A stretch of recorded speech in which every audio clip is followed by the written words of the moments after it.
Hello and welcome back to rollxplay, where we roll dice and play games. You've joined us for our weekend campaign of Still Hearts. Very dramatic, very epic stuff to come, no doubtably, but also filled with NPCs. So be ready for a lot of talking, discussions, and names that perhaps don't quite mean anything, but you'll learn them eventually. You'll learn them. We have everyone here except for Frey today, but he might be joining us a bit later, depending on his travels back home. But as of now, it is just the four of us. And Leonie is going to give us a recap for episode 29, 28, and the last things that have been going on before today. So please, Leonie. All of them? No. You Just do your own all thing. the same.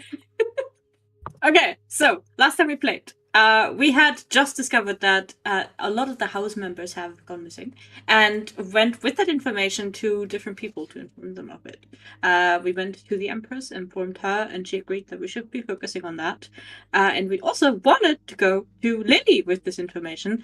However, when we went to sleep, tentacle monsters and an unending ocean in our dreams, in Tiana's eyes. We just barely managed to wake back up and quickly found out that that was not the case for everybody in the world, because a lot of people have mysteriously been falling asleep. And it is very likely that the disappearance of the houses, and also one of the last arch nemesis we have left over, Siren, are connected. As such, we reached out to as many allies as we could think of and have tried to figure out who is awake and who is asleep. And last session ended with the arrival of several of those allies, including some people from the guild, as well as Gilgamesh. Soon. He's not here yet, but it will be fun when he gets here. Soon enough. Thank you very much, Leonie, for the recap. Yes, so as the party are now planning to do something about Siren's master plan that is going on, perhaps connected with the power outage in Elixir itself, they begin to devise something to do and fix the issues at hand. But first, allies come to your aid as these very powerful entities begin to arrive outside of your detective agency. You have, at the moment, just seen a phoenix, a large blue phoenix, sort of place themselves in this area. Fire bloomed around them, as well as the feathers just cascading off into the air, becoming stardust themselves, appearing in the form of a high elf, a moon elf, sorry. Meanwhile, another individual next to him arrives with sort of two sort of eye colors that give this very strong energy about them. The three of you can roll history or religion checks if you wish.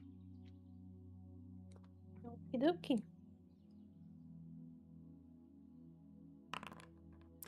And now it bloody moves. Why did it move now? Oh my god. This bloody thing. Okay. So we have a 25, 20, and an 11. All right. For Sienna, the religious check that you roll is more to see the sort of iconographies and things, if anything is tied towards religion. One thing that is very prominent that stands out to you that you see straight away is the sort of blue fire, the phoenix, this sort of entity that has arrived in the form of an elf. This power, this sort of blue flame, you've heard of it before, and you recognize. I saw it a few days ago. Yeah, you saw an almost recreation of it in a smaller form. It is known as Versuli, a phoenix, a Kuthane immortal as well.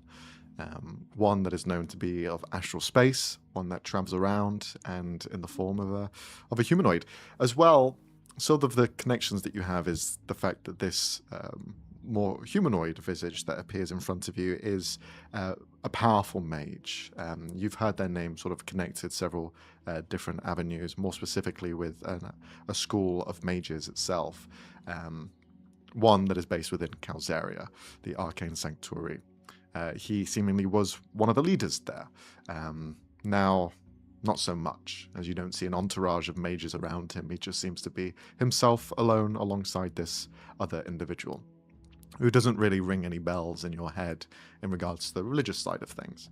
Meanwhile, for both Mobius and Ven, you see the two figures standing in front of you. The elven figure is one of rich history.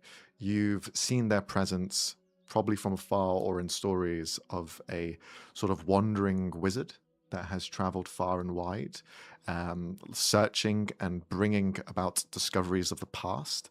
So he has helped to uncover a lot of the mysteries that are still left dormant, both underground and on the surface, heading towards areas like Tunthir, where there are, as you know, places, temples that have been forgotten and hold secrets of the past that can help to push forward the future.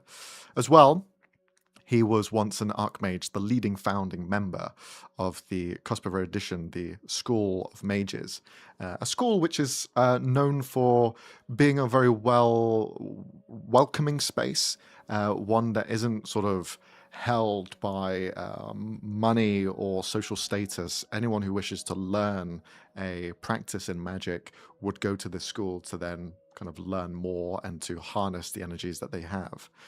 Be it radiant, necrotic, anything really. There is no prejudice to the type of energies that they would master there. But at the moment, you would know that he is no longer affiliated with them. In fact, he is working solo. So that's why he seems to be here without any of his plus ones.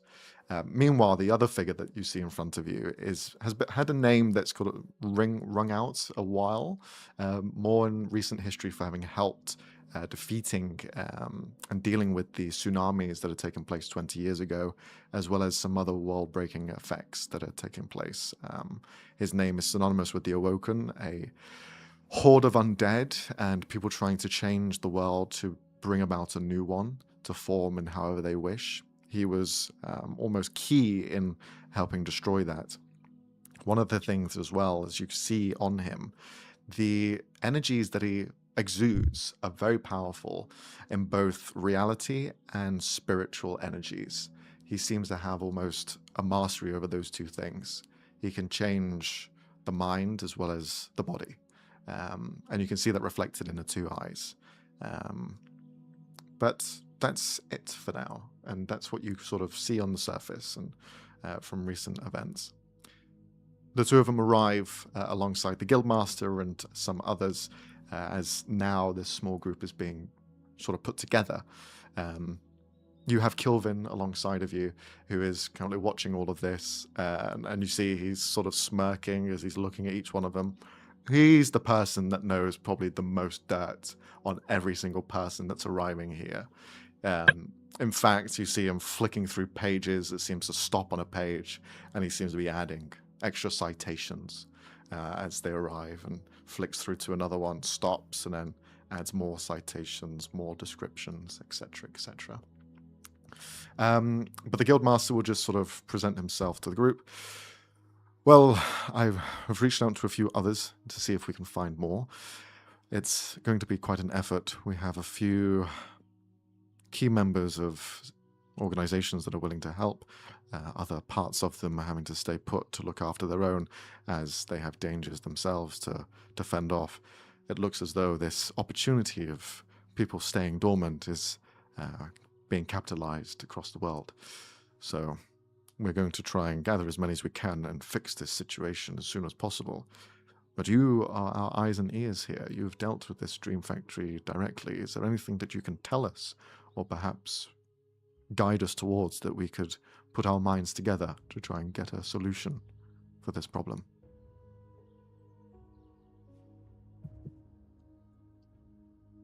Okay.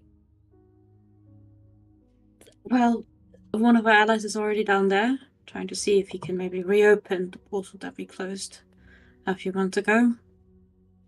This time under our control. We can tell you some of how it operated, but I think you were there when we closed it, so you should know as much as we do. And we have the suspicion that there's a second portal, maybe deep, deep underneath the city. We're thinking of going and checking it out. Kilvin here has offered to not describe the way to us, but casually wander in the direction. You see Vendolin crosses his arms, the human that arrived alongside the Phoenix, and looks over. Kilvin? Why is he here? We invited him. And is he going to do something this time? Or is he just going to As we watch? said, he's casually gonna walk over in the direction, and we just happen to be following. And we appreciate any assistance that he's not giving us. Same as you. Thank you for joining us. I don't think I called your name. I'm Sienna. Vendolin, nice to meet you. He shakes your hand. The other one, who's a bit more sort of stoic and looking from afar, the elf, he's just staring everyone up and down and kind of analyzing the situation. At some points, you see he begins to focus on spells that he's casting, perhaps looking around or using them in some sort of divination-based way, as he's just focused in the corner by himself. Excellent. Well, we are here with reason. We want to fix this. We have people at our own homes who are also not waking up, so we want to make sure that everyone is fine. I heard the name Siron mentioned a few times by the guildmaster. Is that correct? Yes.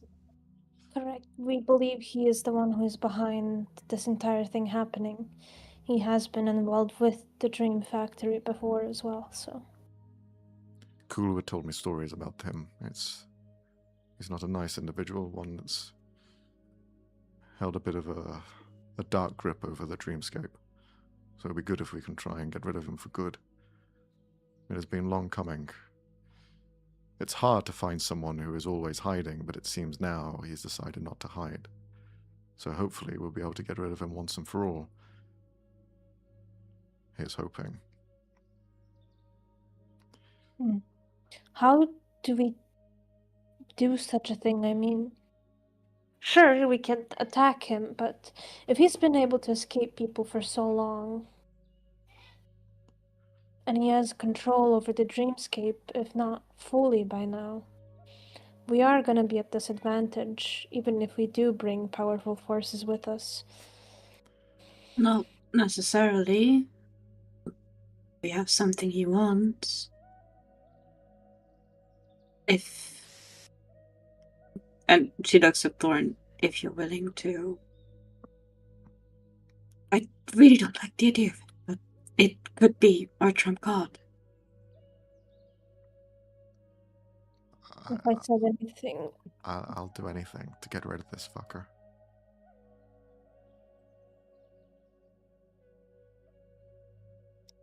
Maybe we could use this as a last-minute thing.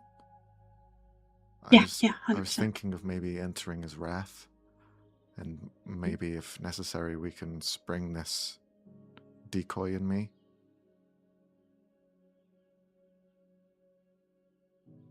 At least it's something. I guess so. Do you think it would be enough to disrupt him for a moment, or distract him? I think so. He's always seen me as his plaything, so I think if he sees me again, he's just gonna... I think he's gonna lose focus on whatever he's doing, at least. Maybe for a moment, maybe for longer. I want the killing blow on him, but I also want to make sure that everyone gets out of this alive, and I'm partly involved in all of this. And if I have the power to stop him in his tracks, I'll do anything it takes. You'll get your justice, Thorn. There is no doubt about that. If there is an opportunity where we need him distracted for a moment, then do turn back. Otherwise, please don't risk your safety until we know for sure it's the best course of action. Yeah. I'm done with doing reckless shit. This is important. We need to make sure that this guy is gone. For good. I've spoken to Shallow. He says that he might be capable of seeing into his mind. Okay. Do you think you could help him? I can try. I'm not sure how good I'll be at it, but Maybe today? maybe the three of Maybe us. he's been trying to experiment with Dream, yes. Maybe he can help him. Okay, maybe the three of us then. We'll focus on this, see what we can gain, see if my closeness and Shiloh's abilities, and well, we'll see if we can do something. If the rest of you can look elsewhere, and we'll try and get back with something in this way. I just don't. The world doesn't need that fucking guy anymore. Never did. And she'll just sort of nod around, and she'll then head off with Thodane and Shiloh. I'm going to contact Zero and Akiss and the others. The Warforged should be fine. While we're in the Dreamscape, there will be other things happening. It would be good to have them at least keep some things in order. In case something goes wrong, like just in case. So I'll be contacting them, but As you're sort of saying this to the group and preparing the sending stone that you've got, the orb, you'll see the moon elf, Galavandrian, step in. I've contacted everyone that I know. Allies are coming, but we are still yet to know how to get in.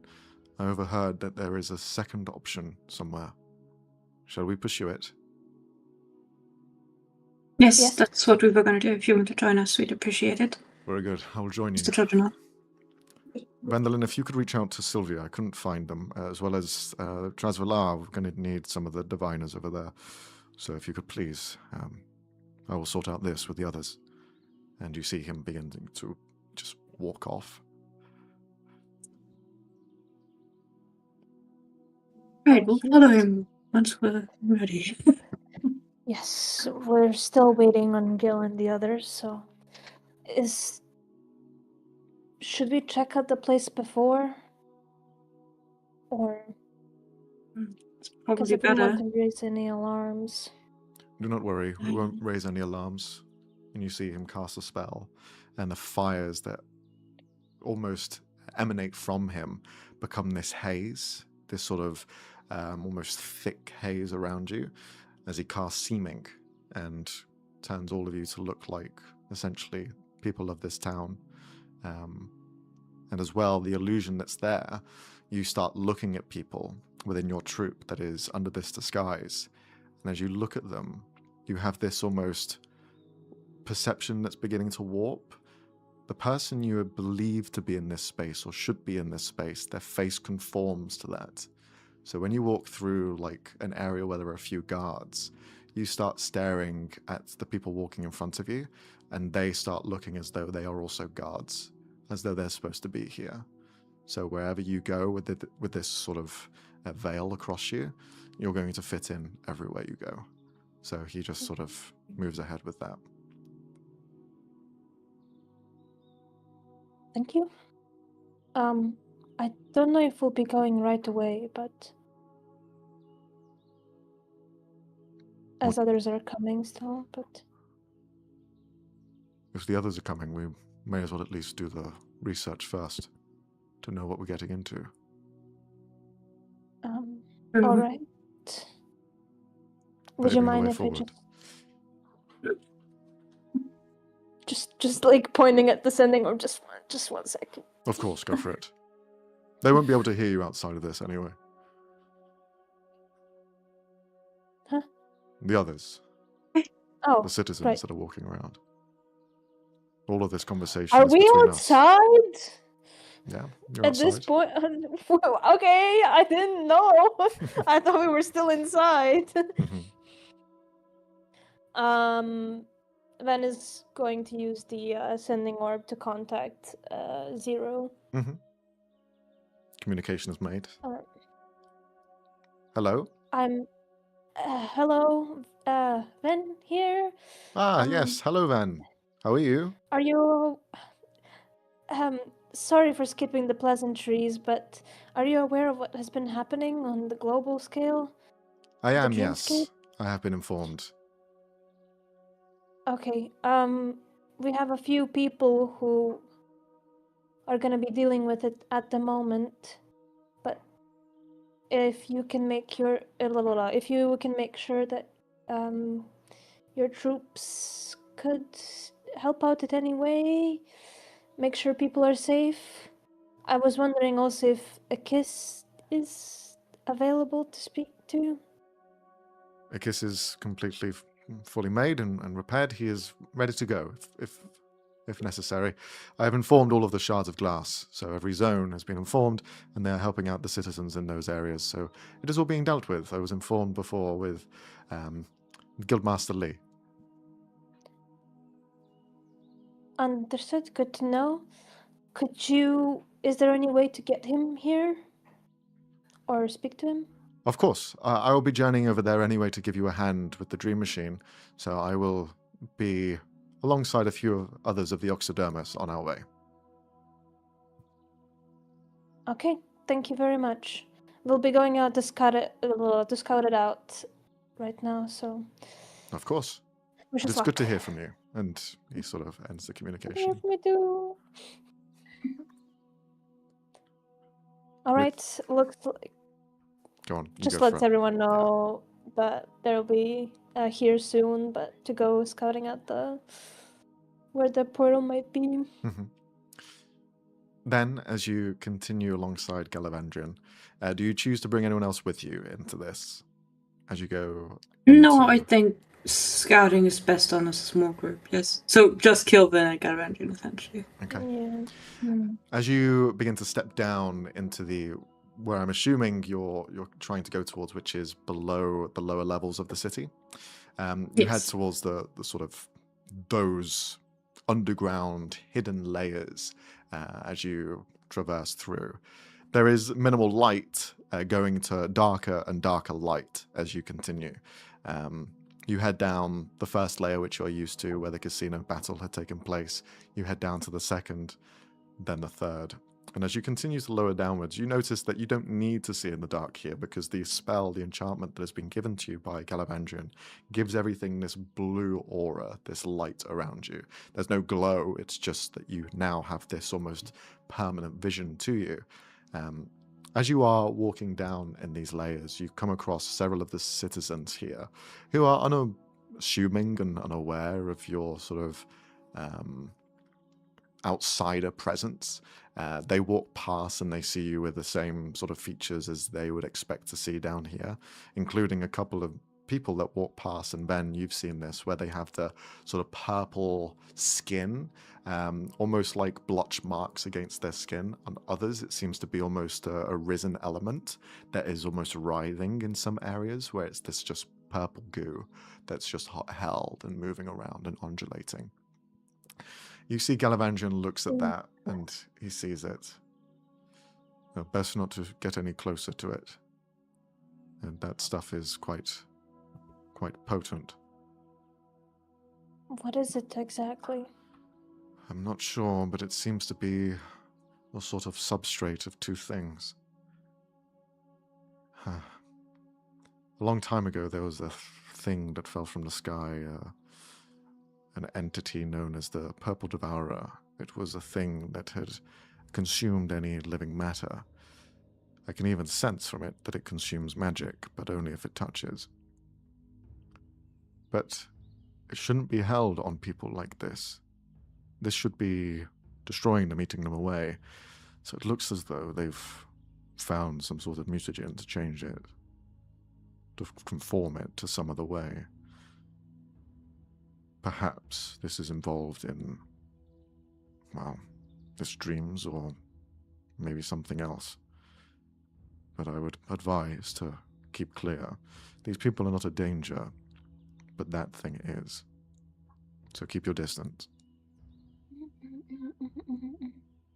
When, just for argument's sake, when this thing would consume other things? How exactly did it look like? It would deteriorate the mass. And this is a sort of pseudopod-like entity. It had a way of entering into people's minds and creating almost a hive network across several areas of land without issue.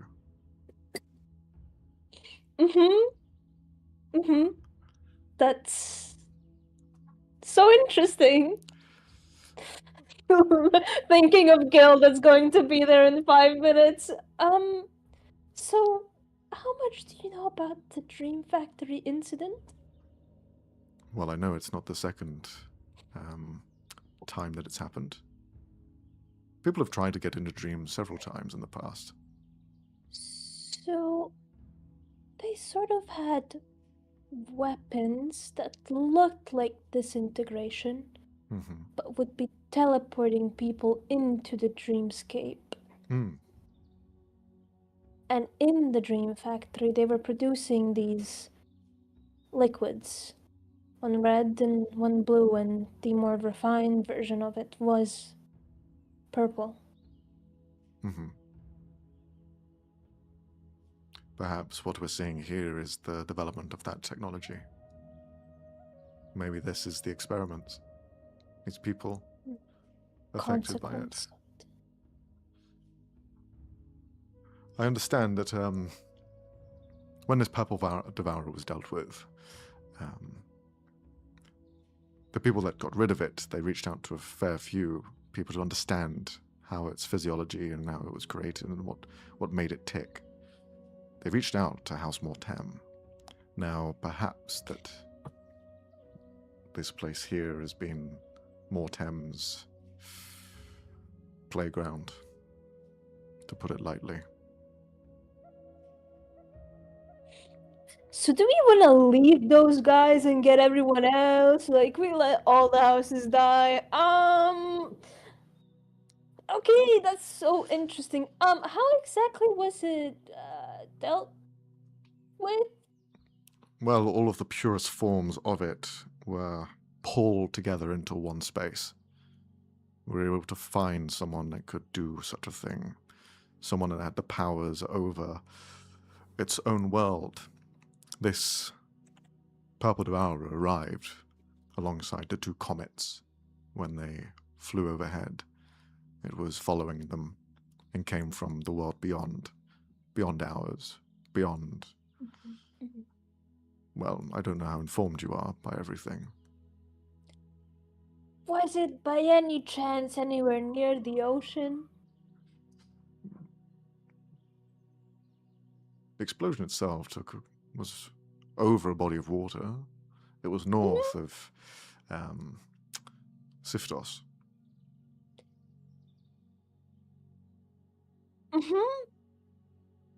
My friend, who I arrived with, Vendolin, he would know more on the matter. He is a byproduct of the two comets that clashed overhead. Okay, so if there was perchance a person who had disintegration powers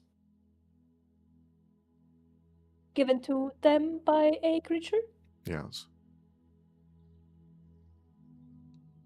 It is possible, but the Purple Devourer was an almost all-consuming mind.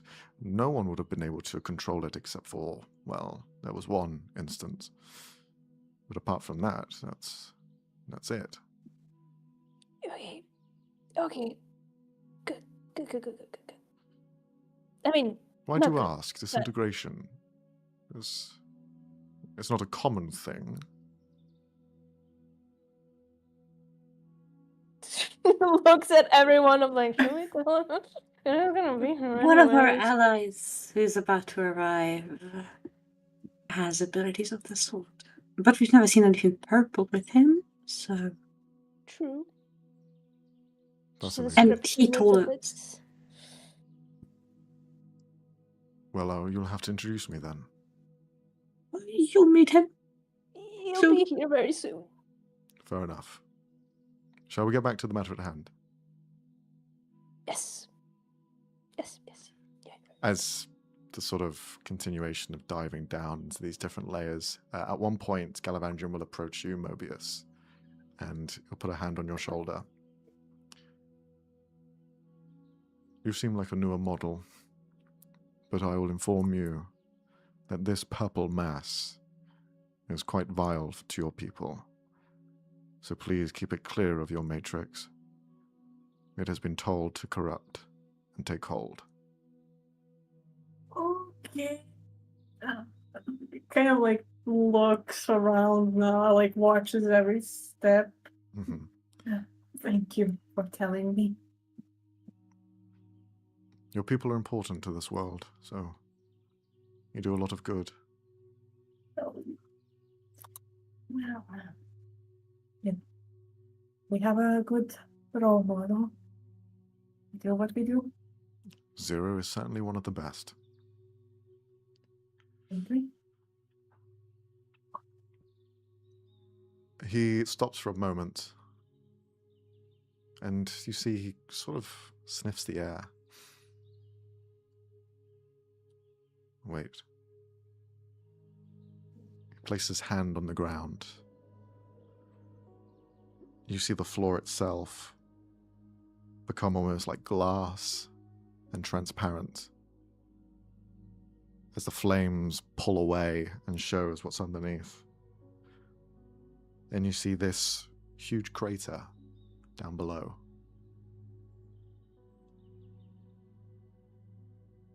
It seems that we're on the last level, but something has happened down below. Shall we investigate? Yes, but how is that Did you- possible? Well, everything is possible.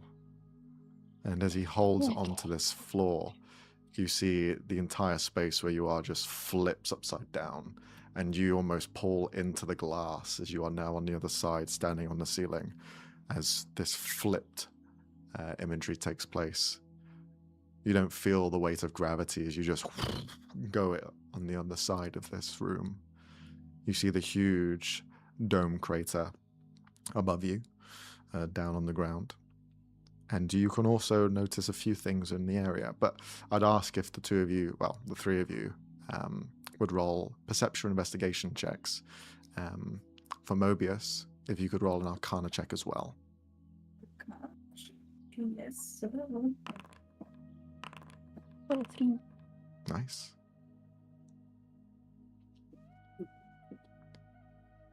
Okay. And as well, a investigation check from you, Mobius. So both, yeah. Okay. Sorry. Investigation. Nice. Okay.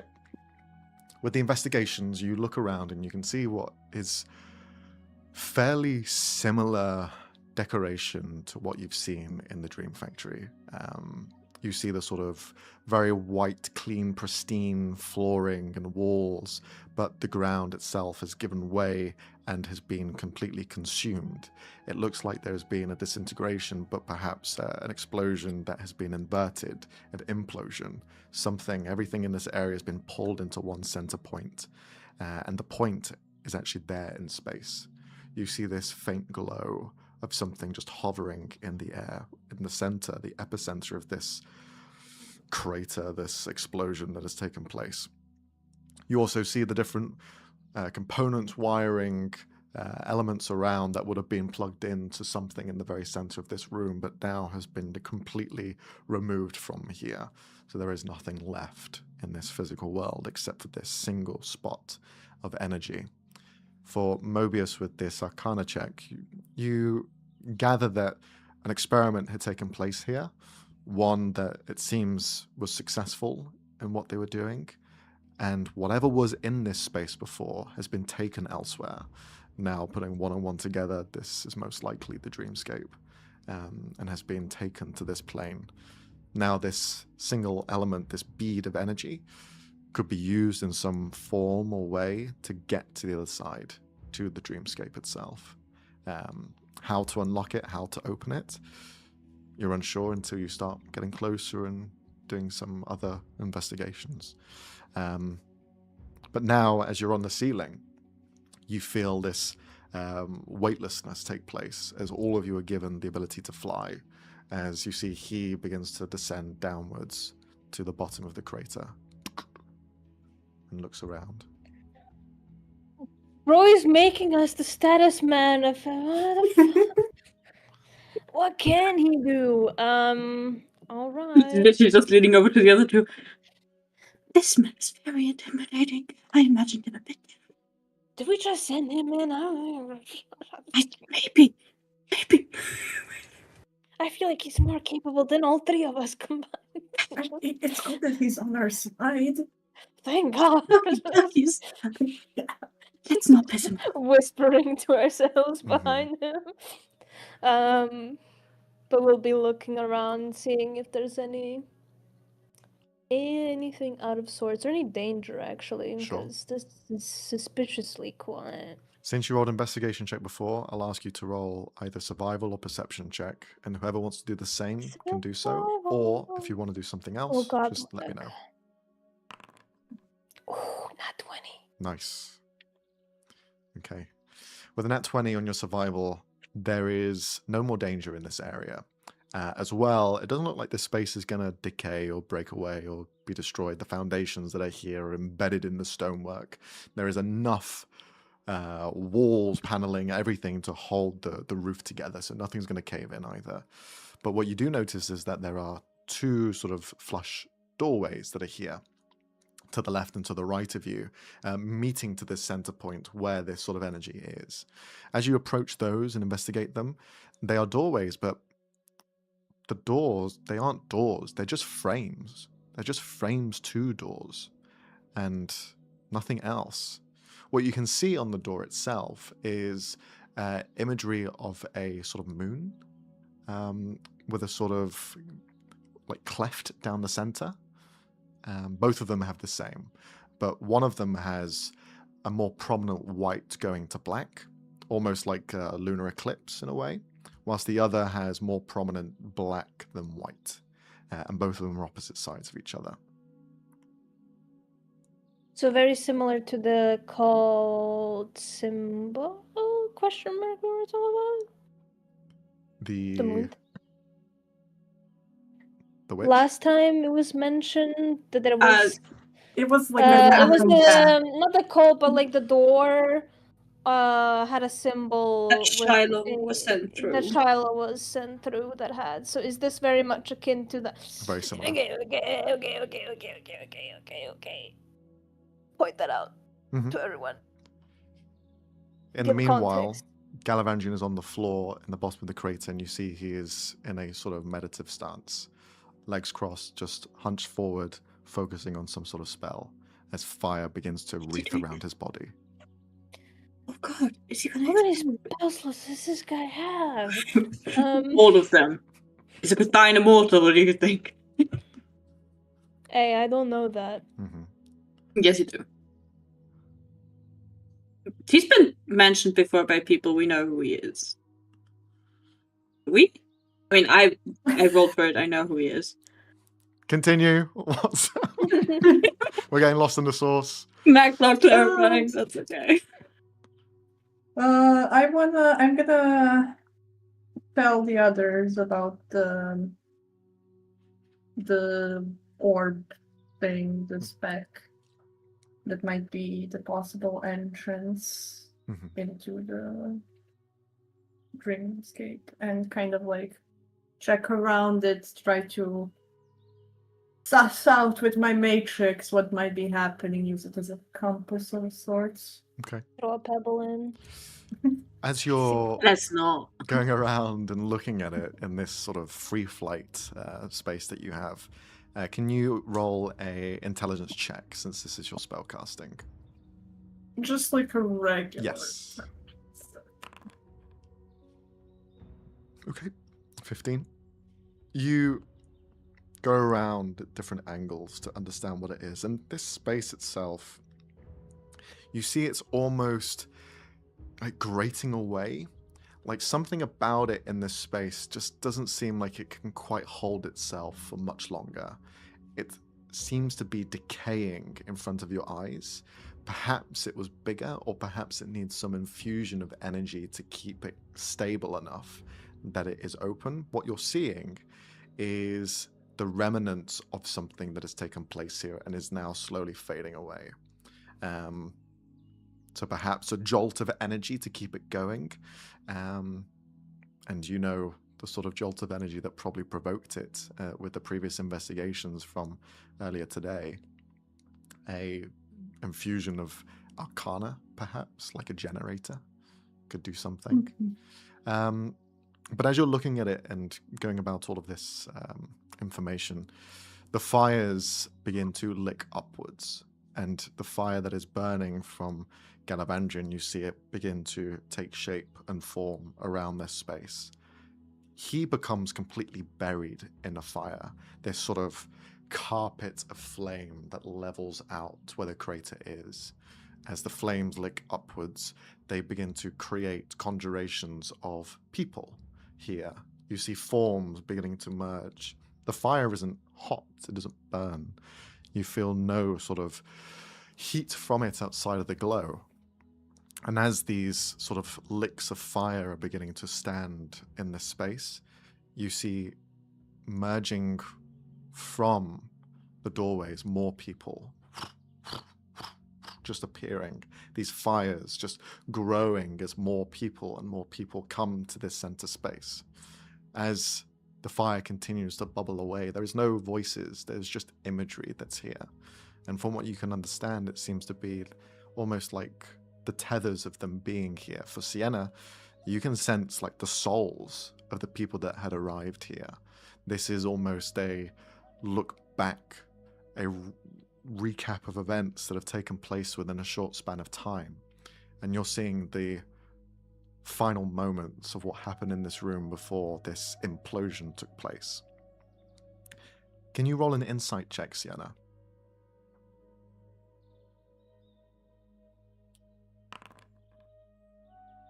Okay. Many people begin to gather together. They seem to be under duress. Some of them being pushed and pulled into this central space by entities that do not have a soul, that do not have this blue flame that is growing in this space. They are being pulled into a center point, to a point where a door frame is formed in the middle of where this bead of energy is.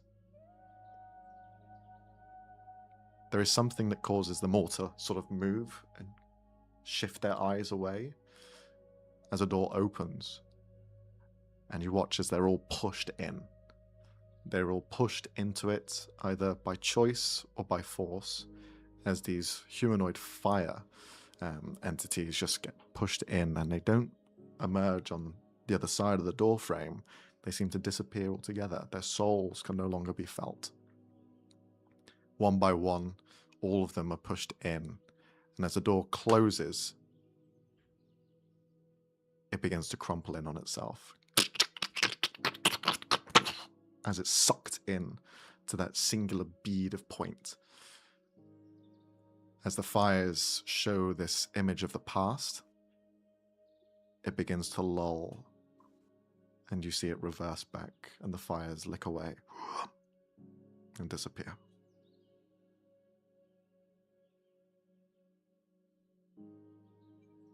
Okay. Not the greatest thing. That means the passage is essentially broken down. They closed it after themselves, is what I'm gathering. Looks like it. Question is if we can reopen it. Maybe. The flickering light could be used as an entry point, but it needs some sort of energy, infusion of arcana of some sorts. Probably the doorway itself too, something to keep it within a frame.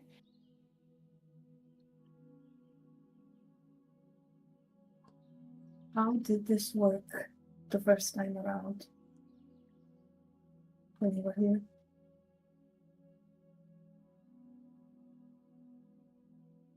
What did you say, the last bit? Like how did this space work when you were here last time? Oh, we've never been here.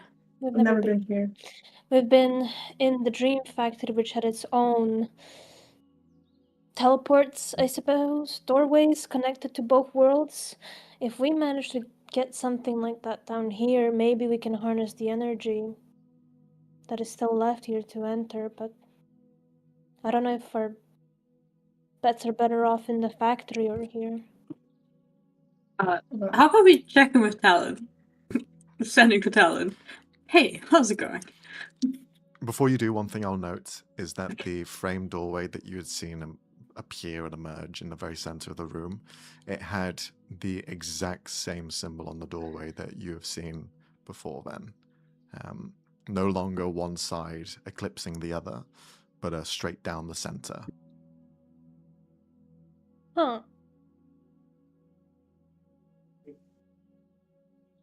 Can I look back at the other symbols I saw? Yeah, sure. Any way to move them? Change them? You can roll a spellcasting check, so your charisma. 19. The one that represents a sort of more darker side and a shorter light, you feel as though that one you can sort of manipulate fairly easily. In fact, it seems more sort of tangible to you. You could probably even destroy it with your spells if you wanted to. The other doorway, the one that has more light than dark, that one seems almost completely unchangeable.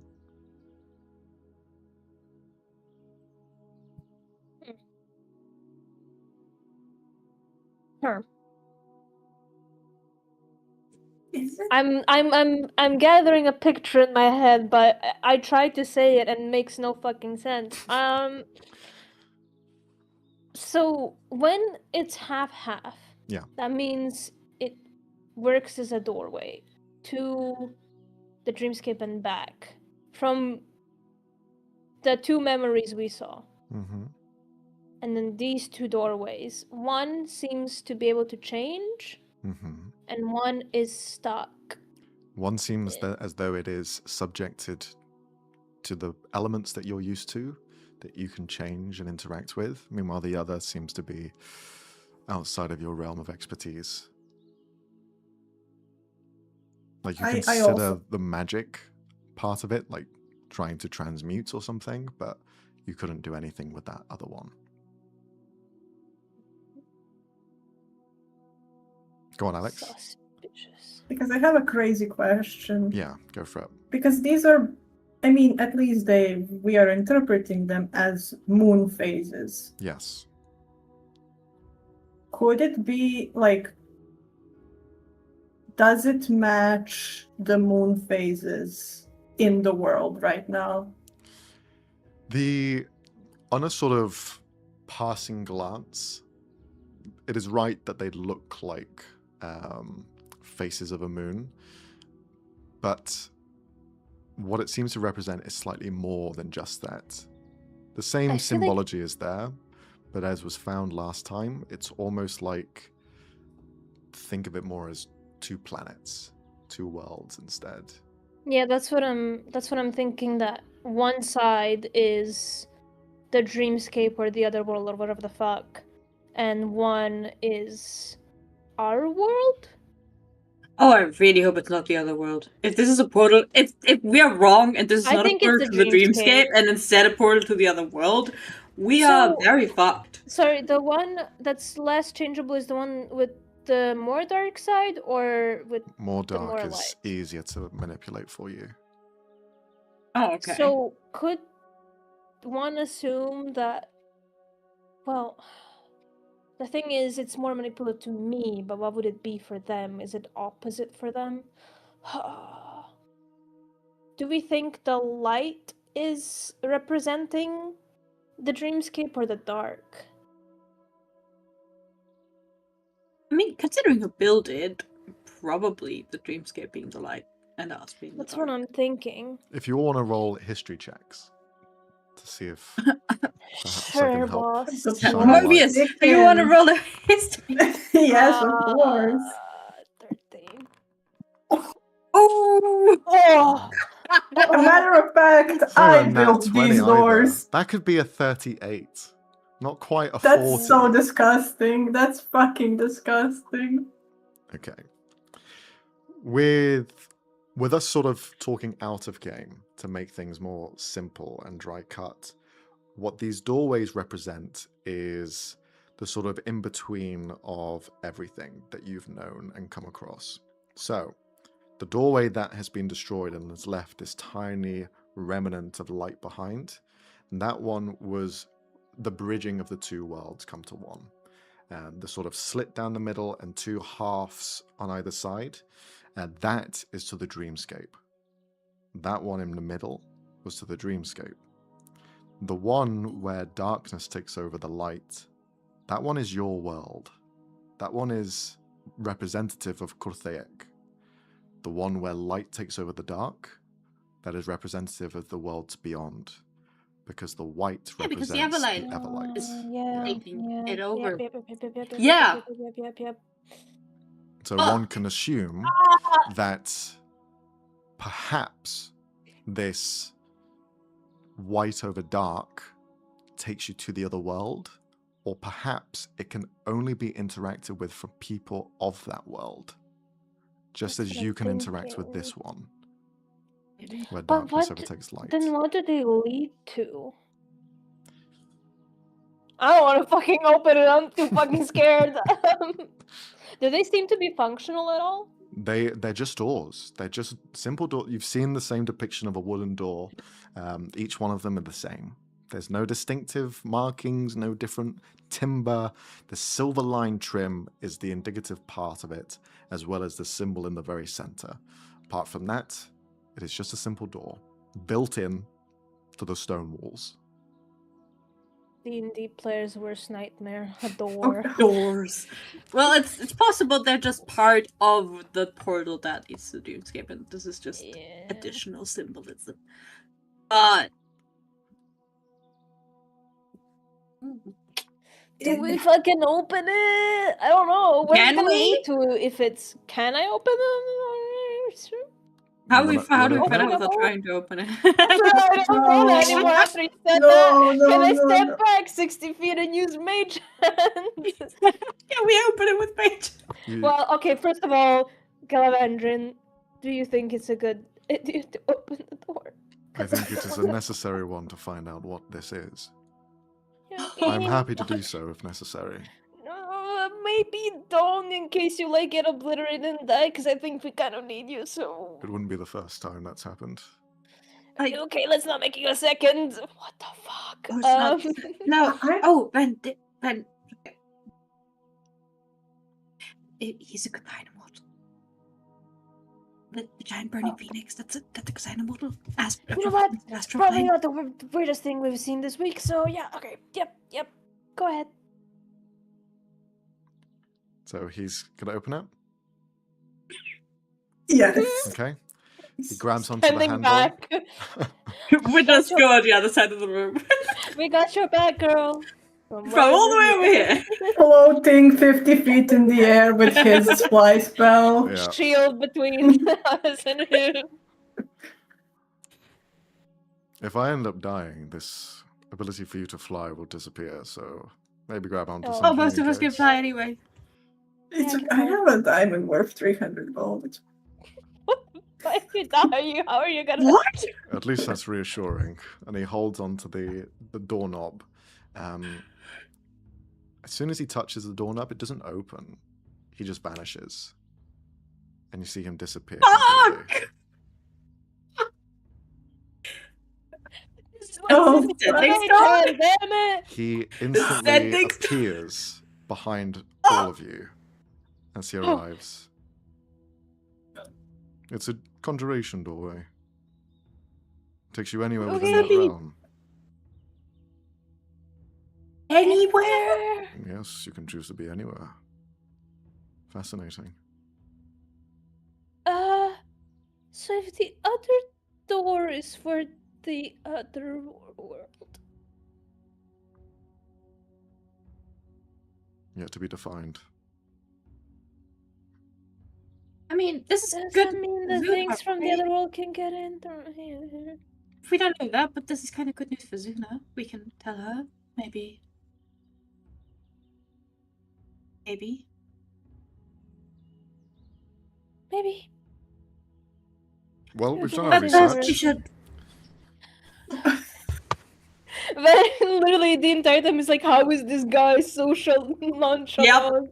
What do you mean? Yep. But if I may, where did you go? I was in limbo for a moment.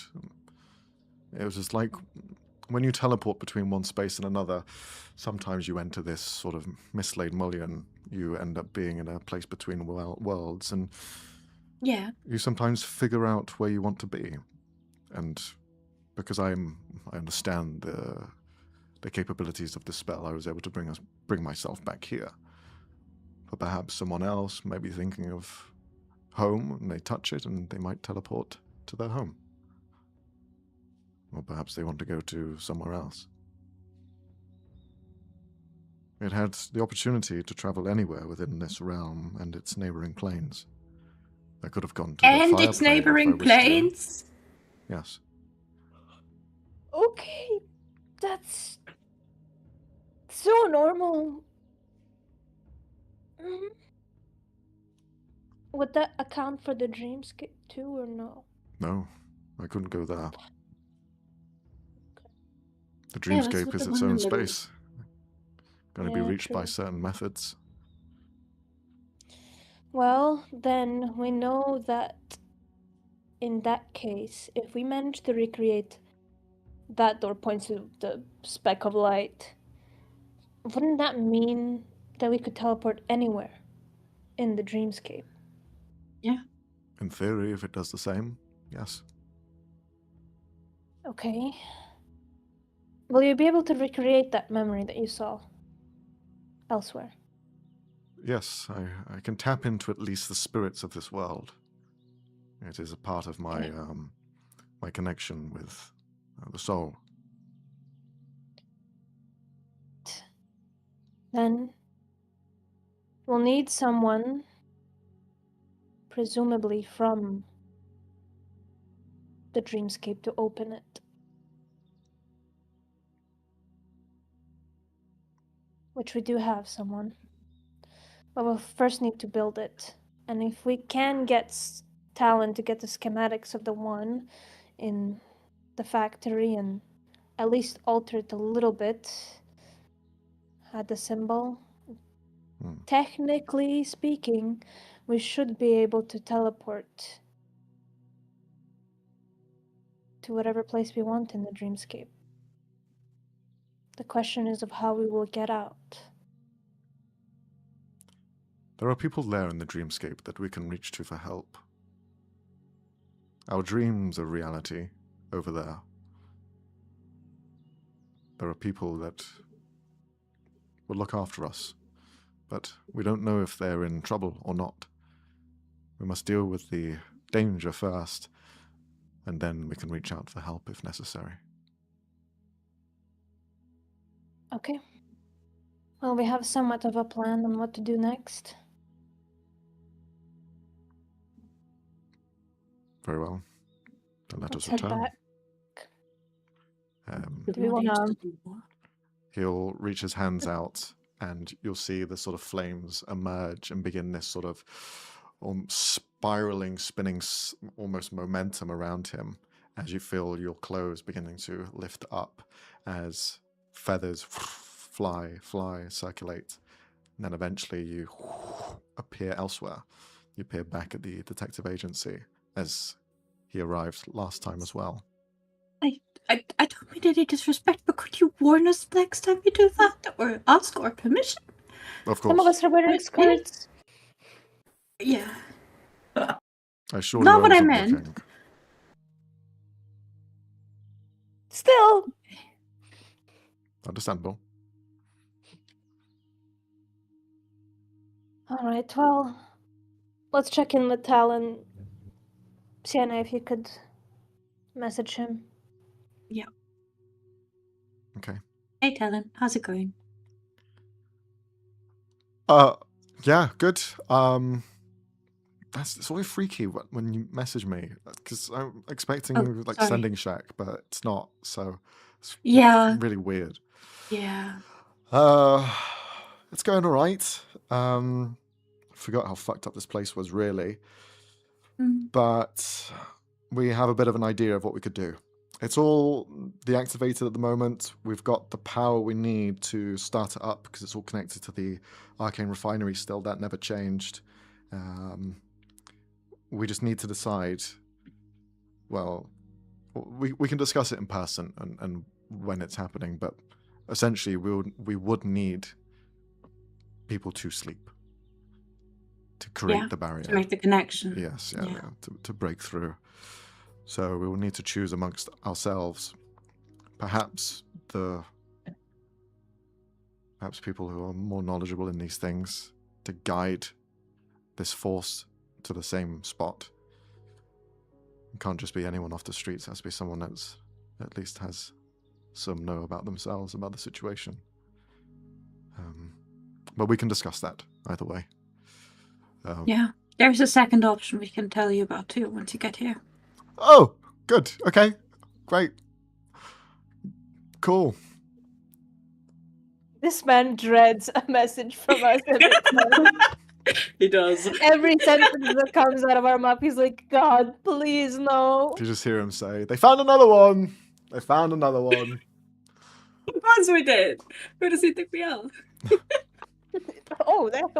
Okay, are we meeting here or am I meeting you back up to on the surface? Up on the Talon's asking where you want to meet him. Up on the surface. I think we should get everyone on the same page. Yeah. We don't want it to be a I was gonna say a game of telephone, a game of sending. So Right.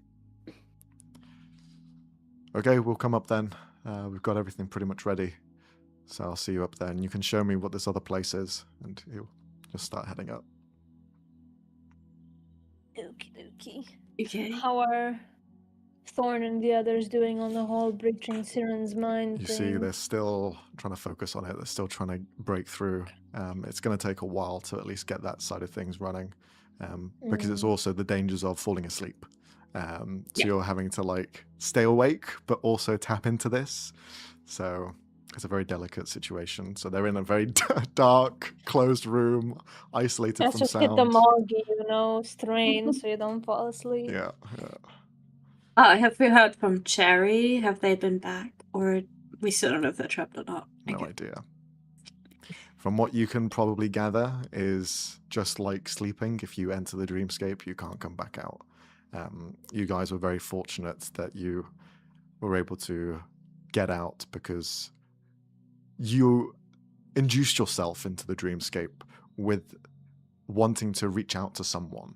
So it's not like you went completely asleep and couldn't come back. You were still somewhat conscious. Anyone who went in and didn't know what was happening, they wouldn't have had a chance to leave. Same goes for people falling asleep because they just go straight to sleep. So you guys at least had a bit of a fighting chance to return. Well, it's still technically day. Then we'll cast sending to Frankie as well, because it should be day in Lawston still. And he'll be like, can you please make sure my family doesn't fall asleep for a bit? Okay. Why? It seems very cruel. So, okay, I'm surprised the news haven't reached you somehow, but apparently everyone who falls asleep now gets trapped in the dream realm because of Siren. and doesn't wake up. So we're dealing with it. We're dealing with it. Just keep my family safe, please. And yourself. Yes, of course. But I can be of help. I know the Dreamscape. That's true. I and Cherry are made of the same materials. Are you sure? I know you don't Yes. like the place. I don't like it because it warped my master's mind.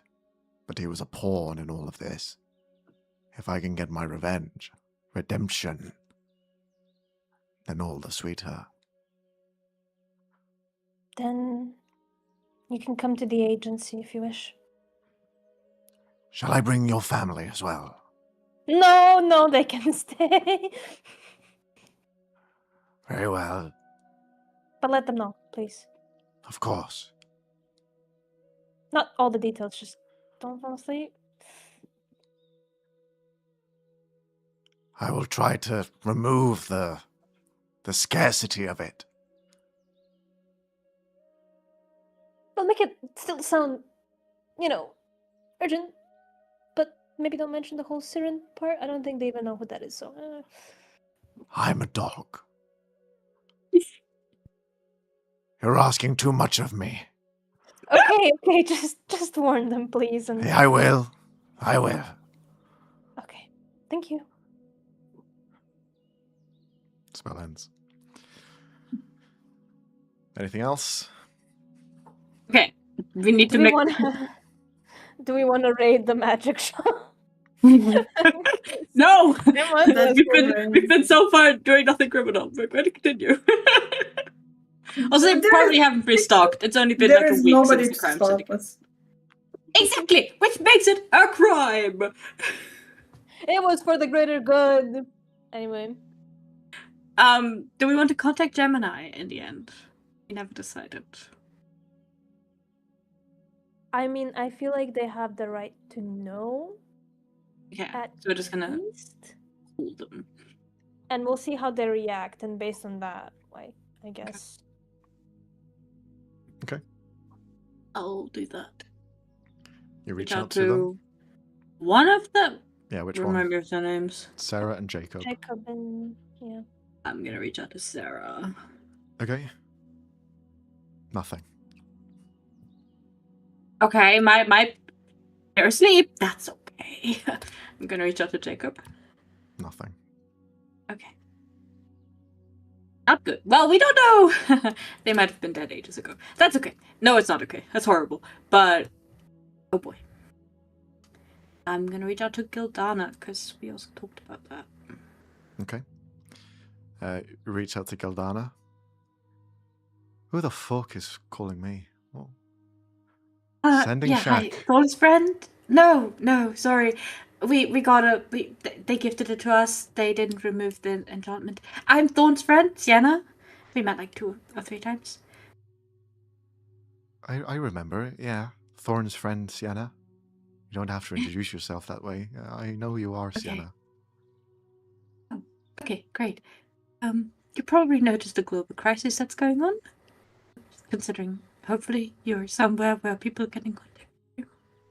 Okay, there's a global crisis going on. Do not fall asleep. Please tell all your family members.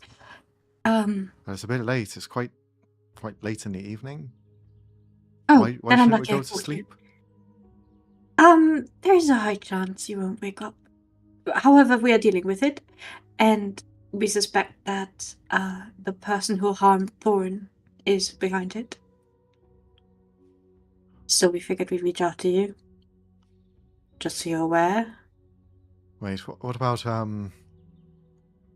Sarah and Jacob? We cannot reach them.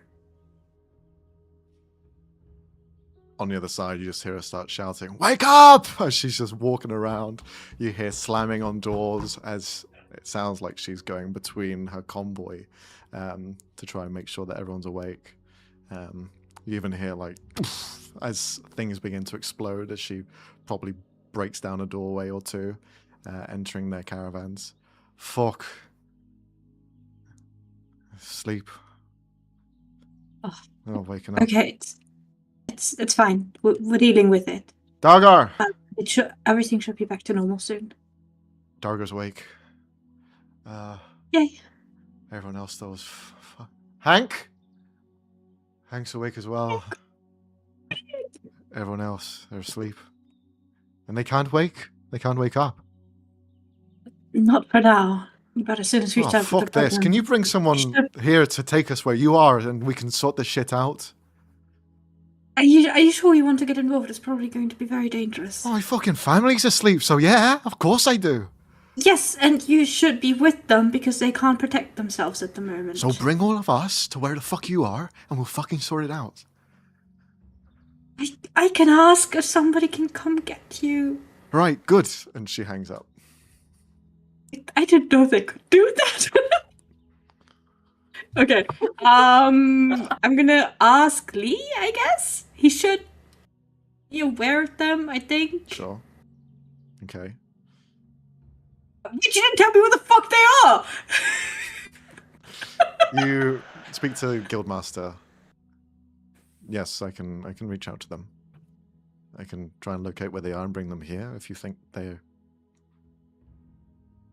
They've been involved in some of it. At least they could help us here in the city. Protect. Some of us are probably going to have to fall asleep, so they could protect whoever's asleep. Maybe. They're good people. We'll bring them here. Thank you. He'll just reach over and you see he shouts over to Galavandrian. Galavandrian, we have another one. Could you go and get them? And he turns and looks. Who is it this time? The circus. What? The fucking Bro's like, there's already... Martets. Well, when you put it like that... Just the circus. I'll bring them. And he disappears in flames. A few minutes later. Bro's like, we already have one here. What do you mean? He's like, but the clown college is already here. A few minutes later, the entire convoy, the sort of several caravans that make up their troop, arrives in the main sort of courtyard area, just appearing in fires and dissipating as they emerge. Gildana's there. She just looks around with her hands on her sort of hips, just staring, trying to find something. Meanwhile, Darga appears and you see he looks really tired. For Mobius, Darga is a Luxodon, so this wide-bellied, tall elephant man wearing very sort of nice clothing. He looks to be a ringmaster for a circus, as even though he seems to be in like pajamas, he's trying to change into something else at the moment. Meanwhile, Gildana is a sort of species that isn't quite seen normally. She's a Lamid, so sort of tendril-like hair going down, yellowish skin, and sort of a very rock punk aesthetic to her. And then the third person that's with them is a half-ogre, who has a massive pot belly. You see a sort of builder's belt around him as he's just walking around with a sort of very wide smile about him, but at the moment a bit more of a sort of saddened expression as he's currently standing by the caravans. But I want to hug Hank, and I want to tell Gildana the sword is hey, inside. Sienna. And he reaches down. Hi, Hank. This is some bad news, eh? Yeah. I'm glad you're awake, though. I'm a night owl. I like to stay awake at night. Lucky. Very lucky for you. Try and make sure Darga doesn't fall asleep. That can be your task the next night. He's been burning the midnight oil for a long time. I don't know how long he has got until he falls asleep. You got this. You can protect him. Okay. I will. And he looks towards the sash that you've got. Oh, and you still wear it? Yeah, of course. It's awesome. Oh. You see he just smiles wide. A bit of a rose cheek to him. Oh. And he just leans down and gives you a pat on the head. Have you talked to your... No, okay, it's not the time. I'll catch up with you later. Oh, Okay. yeah. if you need something lifting or someone smashed or legal help, just let me know. I will.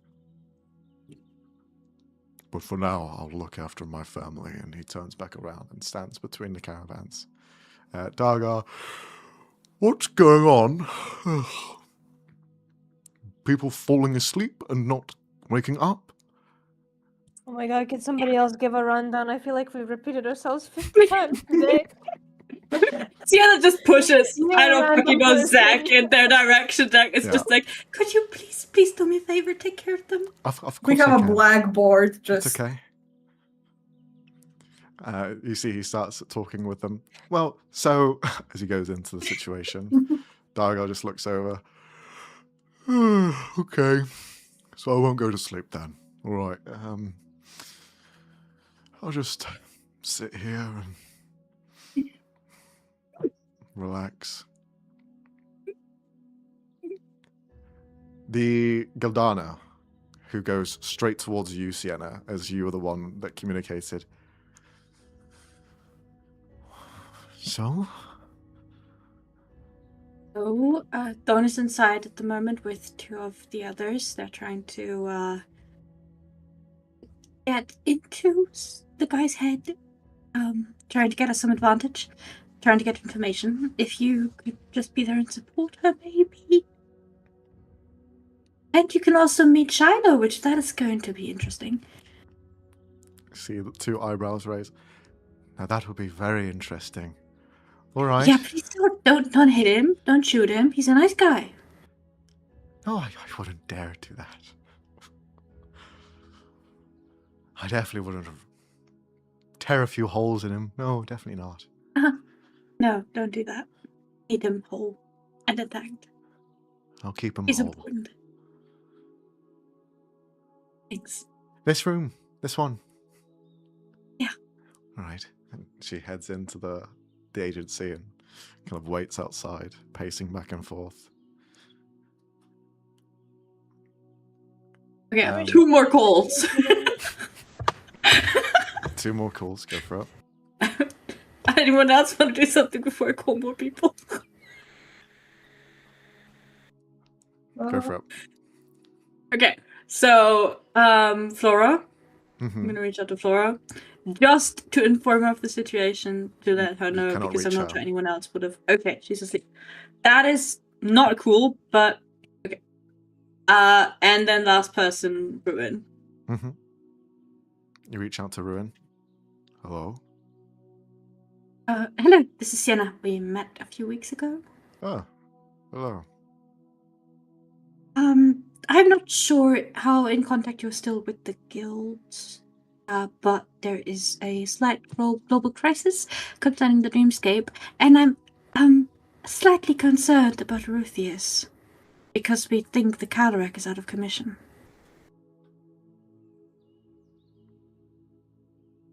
Well, that is not good. Yeah.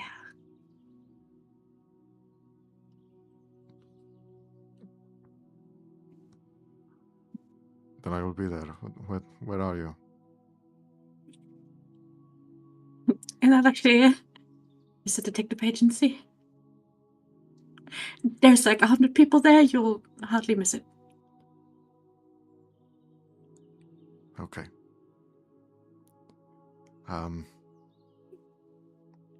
If anything does happen with your father, just please know that it's not really him. I know.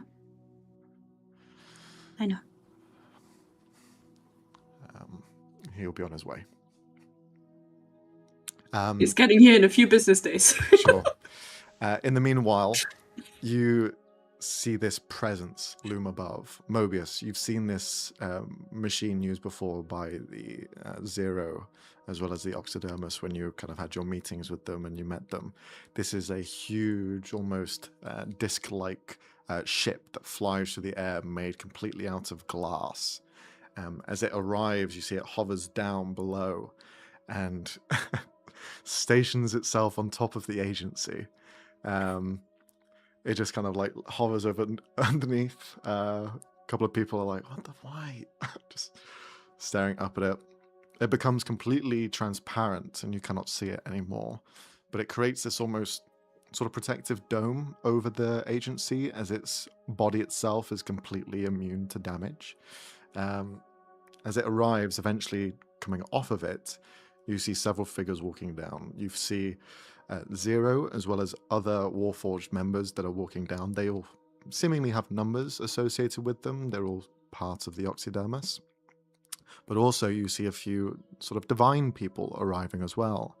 Coming from Trasvalar, you see Korthak, Feline, Yes! as well as two other figures. Antonia Yarrow is there, as well as Kivli Neath, Thodane's sister. The four of them arrive as they have personal ties with both the group at large and familial ties with you guys directly. They all begin to descend downwards and join the rest of the sort of grouping. As all of this is happening, you see Vendlin sort of catches them up with everything, as he's been sort of communicating with Korthak directly. But as they arrive, you see Feline sees you guys in particular and walks over. Well, it's a shame it's under these circumstances, but it's really great to see you all again. Good to see Yes. you again.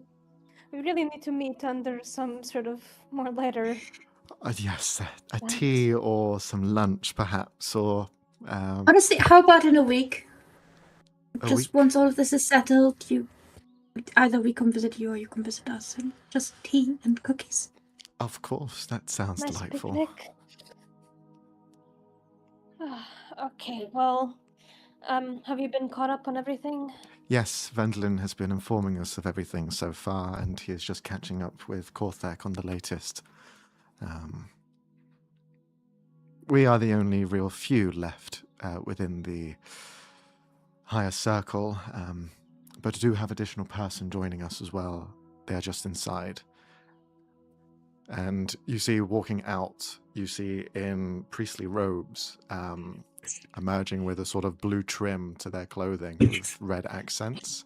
Yeah. An individual that is joined by another sort of paladin figure as well.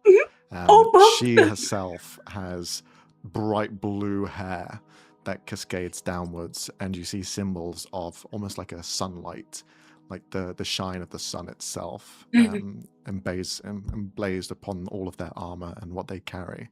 The two of them walk down. They seem to be related, as they share similar features. But the two of them kind of walk down and begin to join the other two conversating as Korthak introduces the two of them to Vendlin, who they begin to help out with what's going on. Hey, no, That's great. These motherfuckers, sorry. Sorry. That's great. We take any help we can get, even though I'm having trouble imagining how we're going to feed all these people. But that's fine. A problem for later. Has Talon gotten back yet? I've lost. I was just trying to see if Talon is anywhere. These 50 people. Talon's like pushing past. Hey, nice to meet you. Hi, welcome to our city. Oh Jesus fucking Christ! That is Who a the Talon. fuck are these people? Why are they all here? What? Alex, There's a spaceship on your fucking roof. Yeah. There's also a circus We know outside. people, I guess. Okay, Yeah. what are we doing now? Okay, let's just get everyone in some area and go over the plan once more, just so everyone is on the same page and everyone has the same information, and we don't have to repeat ourselves 50 more times. But first, we need to wait for fuck Asgil, who still isn't here. Over here. Also, Something. Hurry your ass. I'm gonna warn Korthak, who probably knows of Gilgamesh's existence, and who else could know of him and who he is. I'm gonna warn them and be like, so we made a recent ally. You might not like him. This always Why is starts that gonna off be helpful? very well, Sienna. Who is this new ally of yours? The leader of Temporary ally. Gilgamesh? He's very much like not the leader of the crime syndicate anymore because I don't think it exists anymore. So I don't think he can lead something that exists, not exists. But he's on his way. He's going to be very helpful, and if you could not murder him on sight. Fine. Thank you. We'll explain after how that happened. And thank you Technically, for being Kelvin here. is also here too, so also try not to Oh, yeah. murder him. I know he's very annoying, but please don't. Well, Caspian used to be a pain in my side for a long time, and he's an ally now, so I can understand if someone has changed their coat. But please keep an eye out, because they sometimes tend to go back on their word. We will. We will. And look, Okay. there he is. And you see emerging from the sort of waters beyond, covered, sort of dripping wet. Gilgamesh emerging alongside two others who he is with. You see Diplor with him, as well as Maeve. We didn't mention Maeve because It's fine. It's fine. She's with him. Hey, so we'll kind of have like 3 war criminals joining us. Don't worry about it. We don't know she's a war criminal. We don't know who this woman is. Strange know. bedfellows we find ourselves with on these days. Bedfellows. As all of this happens, you see another sort of blue fire emerge, and appearing through it, you see Caspian alongside the other members of the his troop that you see. You see Croc, who has a different name, which is Craig. You see the others as well emerging. They all stand there at attention, walking over. As now Gilgamesh arrives with a slight sort of concerned look, seeing all of these like Ambush. fucking powerful people. Okay. Peace area. No one's fighting anyone in this area, okay? Truce, temporary truce between everyone. Everyone. With everyone now gathered here from far and wide, it looks like no one else is awaiting to arrive. You see a sort of tail wagging in the shadows as Frankie appears. You see Kelvin just kind of like scratching his head as he's also in the shadow, just watching from afar. With all of this sort of commotion and people here, you just see Korthek stand to attention. Everyone! Please! And he gestures towards one of you guys to speak up. Okay. Let me just get a new pair of pens after that. Jesus Christ.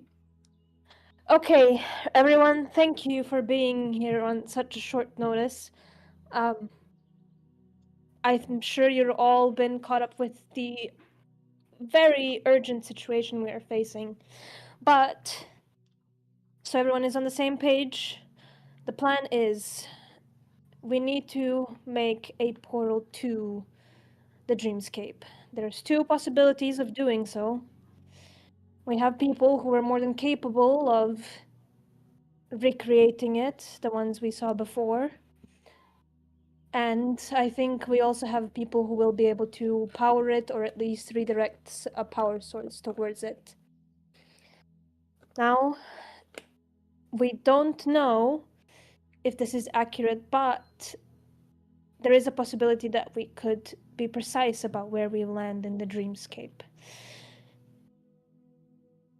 Hopefully that is the case. If not, we might all be scattered as we enter through.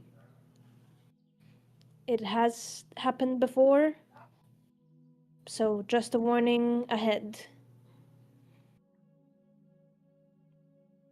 You hear some like whispers amongst themselves as they all sort of acknowledge and nod along.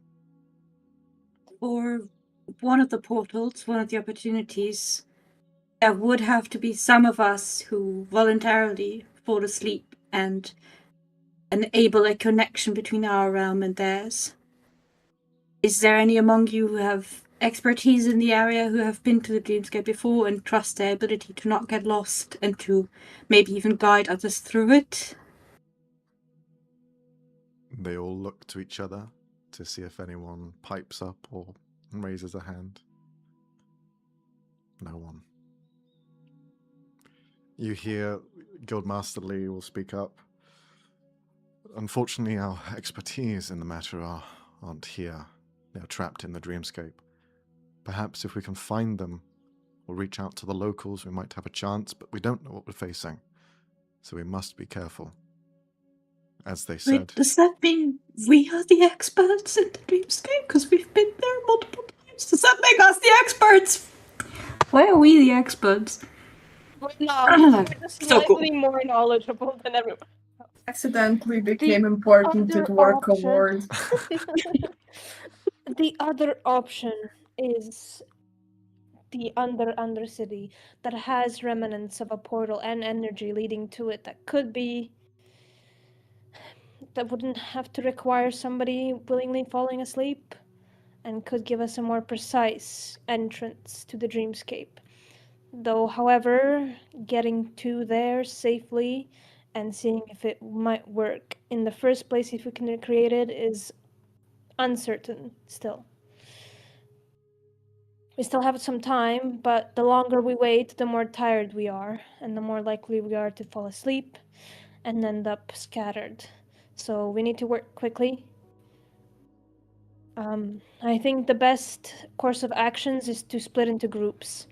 Those who know machinery, who know to tinker with these things, will need you probably on the surface. You will not be heading into the Dreamscape with us. In case something goes awry, you will be able to recreate this portal, give a chance for the others to come out or come in if the need be. And then people who are good fighters will probably need you coming with us.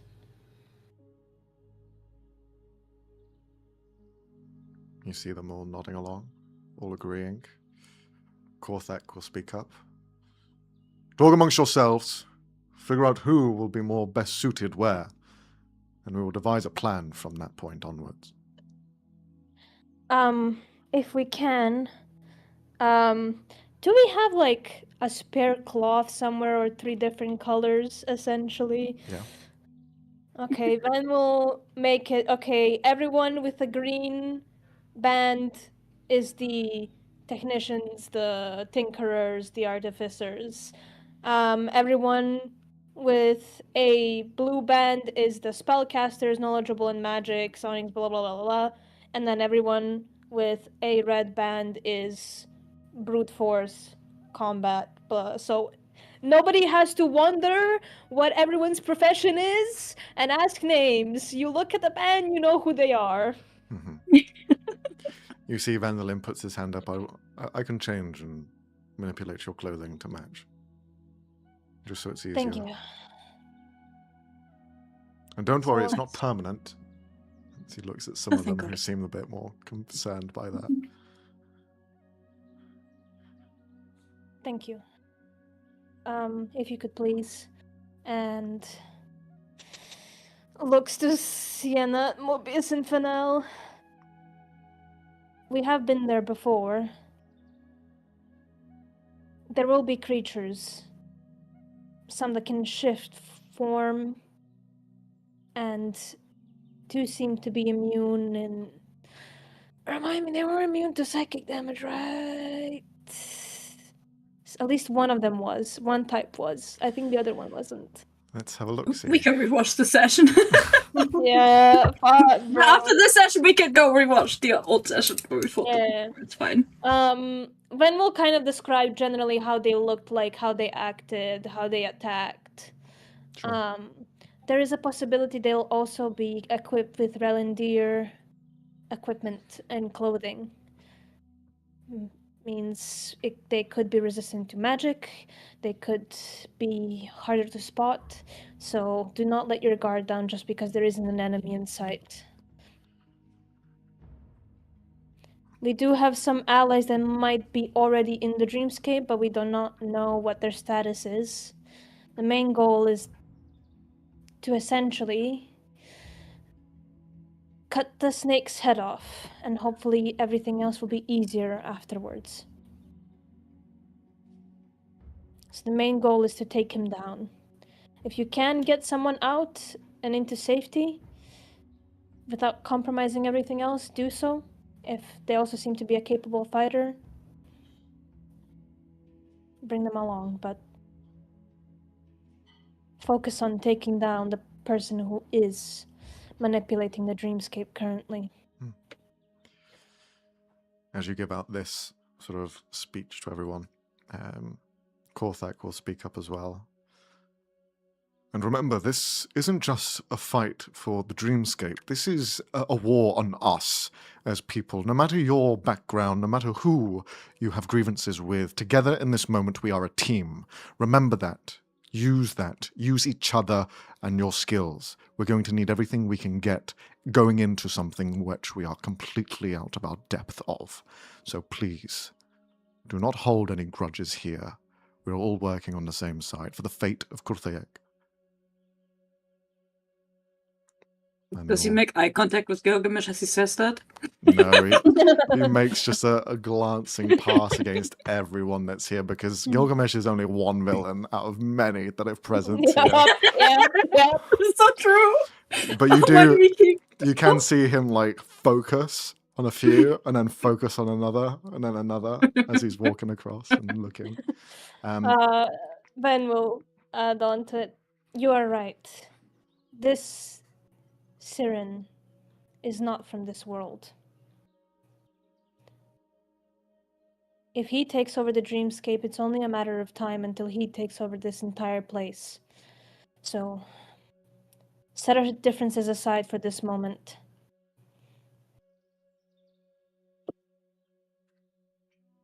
With all of that said and done, you see a last-minute appearance take place as more people seem to join, listening to the tail end of this conversation, as you see Sylvia appear through the doorway that she kind of conjures. A member of the Jadeite Umbra, as well as her partner, who you've kind of worked with alongside Desmond in the Dream Factory previously. But also joining them, you see a motley crew of people that you recognize and some people you don't.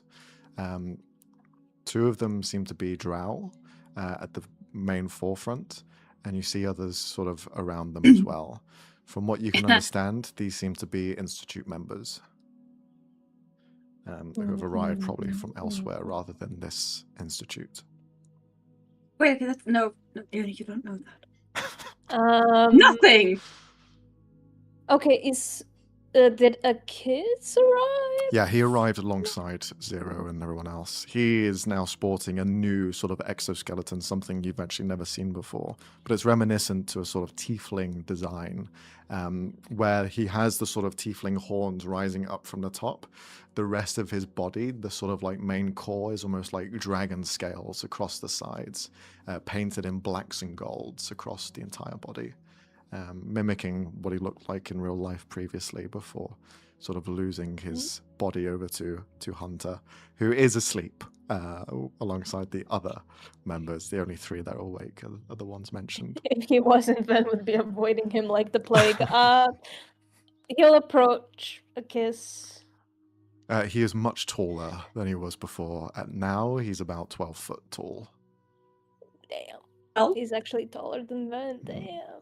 Well, why did he make him 12 feet tall? Well, fuck no, you know. Just looks up. And he has a massive dick now. No, it's just that's what happened in the design. In plain sight. Retractable. Intimidation tactic.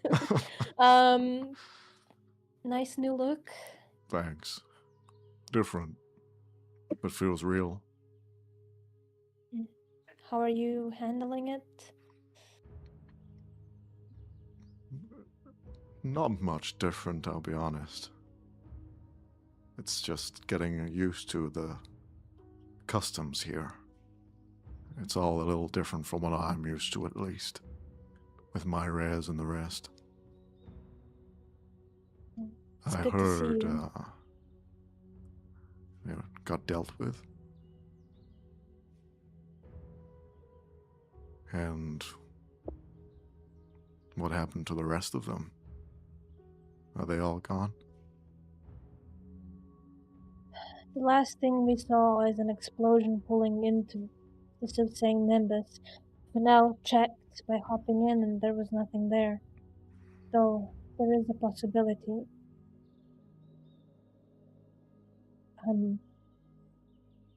Discord, Marston got pulled in as well. But apparently he is somewhere in the Feywild? Morphed with the Academy?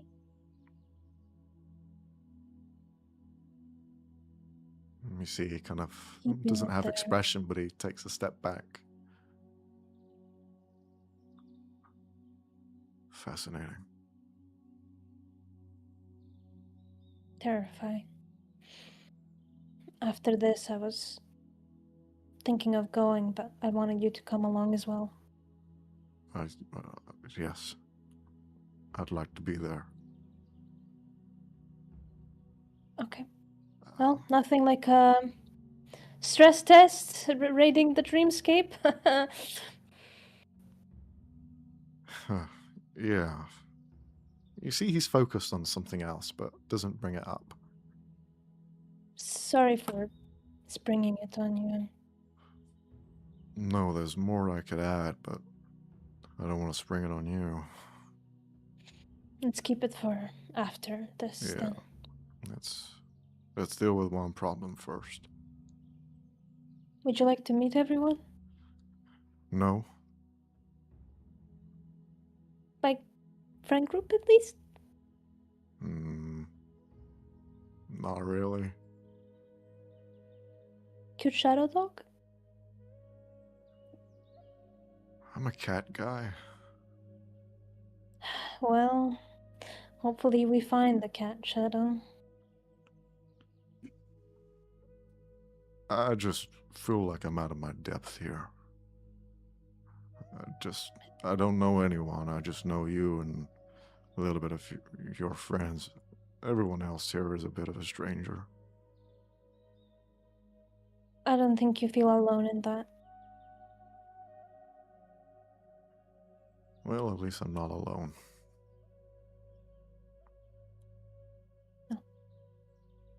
Let's go and he'll lead him inside. He will introduce him whether he likes it or not to his The friends. introvert being pushed forward. Oh, no, I said no. Too bad. Okay. With introductions taking place, you begin to devise a plan as these sort of subcategories of teams are being made. Those that will work, those who are knowledgeable, and those that are strong, into these three subcategories. And before we continue any further, we're going to have a break.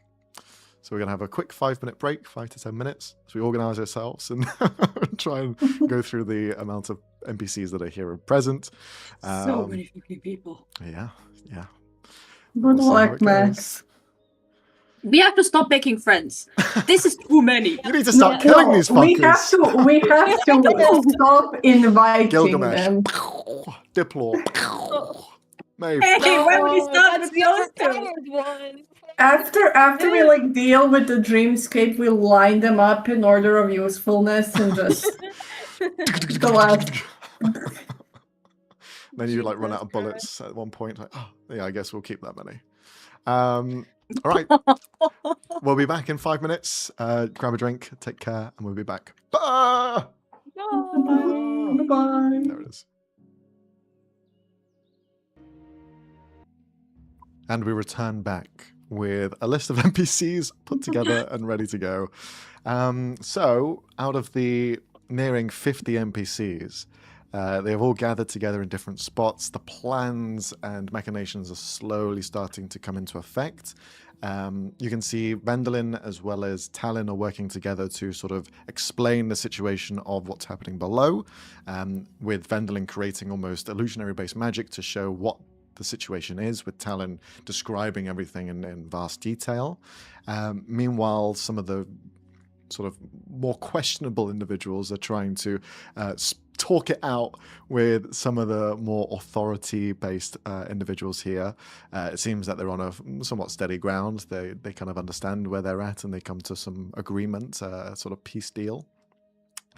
Through all of this, Caspian will approach you guys. What are our plans going into this? Is there any secondary plan while we're in there that perhaps is not to be discussed in public with everyone? There's more ears and might cause issues? There is something technically. What is it? We know that we couldn't see the Karlak when we entered to the Dreamscape for a second. There was no signs of it. We tried to reach out to it and Lily, but nothing. Then he's really started his movement then. If there's any way another group of people can find them, free them, or whatever he did to them, it could mean evening the battlefield at least. He'll have lost control of it if they are both freed. At least that's what I hope will happen. Would you like me to deal with this situation directly? I wouldn't want you going alone if that's what you're referring to. Well, I can take some people with me, but I can focus on trying to at least find them. It may be a different world or a different realm of existence. It's dreams, but once you're there, I'm assuming it's all the same. Tracking down people is somewhat of my expertise. Would it be helpful if you had something of hers? It would help with the tracking, yes.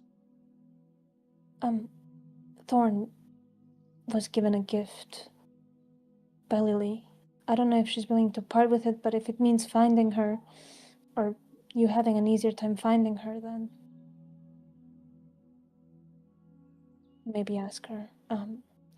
So then we have a side scouting mission, essentially.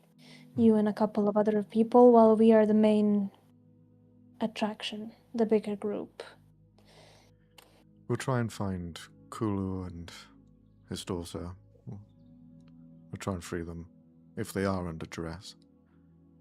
Then with that point, we should have an upper hand at least. But I will take care of this situation. Who will you be taking, just for a reference? My crew. My people. I'll take them with me. I know how they work and they know how I work. We'll be able to get the job done quicker that way. I may as well take Desmond alongside. I need someone that's proficient with at least a few tricks. We do seem to have a lot of people who are physically capable, so if you need more brute force, although looks to Craig, I don't think you're short on that. You see he's like licking his lips and while looking at some people.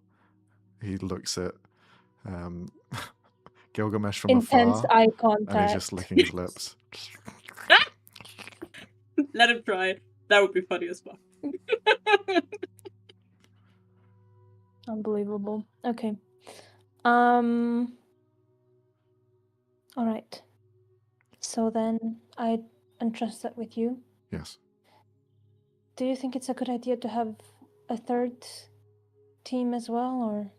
I think it is best that we split up into many teams. There are many of us. In fact, it might be even more beneficial to be teams of 5 going in, spread out as much. We don't know what's going to happen once we emerge on the other side. Without the Calarak there, or at least a steady order of a neutral figure, it's going to be very tricky to maneuver and take over with us being the intruders. So we'll have to be very quick and spread out wide. They won't be able to have their focus on everything at once. So even if one of us falls, which will most likely happen, we need some countermeasures for others to get in. And Okay. even though it's not said, they all know that. That's what we're here for. We're here to throw our body on the line. That's what Korthak said. Do you have healers with you? We won't need any. We should be fine. What we'll be doing is more intense anyway. Skulking, finding, trying not to engage in these fights. And if we do, I will deal with them. If you get hurt, that's on you. Whatever Isabella does with you after that. Well, do you think it's necessary for me to bring a healer with me? I see a priest that I could take. Honestly, who even is that? Do we know who that is? I've never seen that before in my life. And that is a new high priest representative of Trasvalar. It is only within the last half a year or so where they... Aelor? We were there yes. when they made the announcement. Oh, Right. are you sure you Oh, wait. they're was- trustworthy? No, that was Tuesday. Fuck! Anyway, well, are you sure you can trust him if he's new? He is a high priest. They come morally skewed already. But I've dealt with one or two in the past. They are no concern to me. Okay. Well, if he seems to Right. be on the stealthier side, then sure.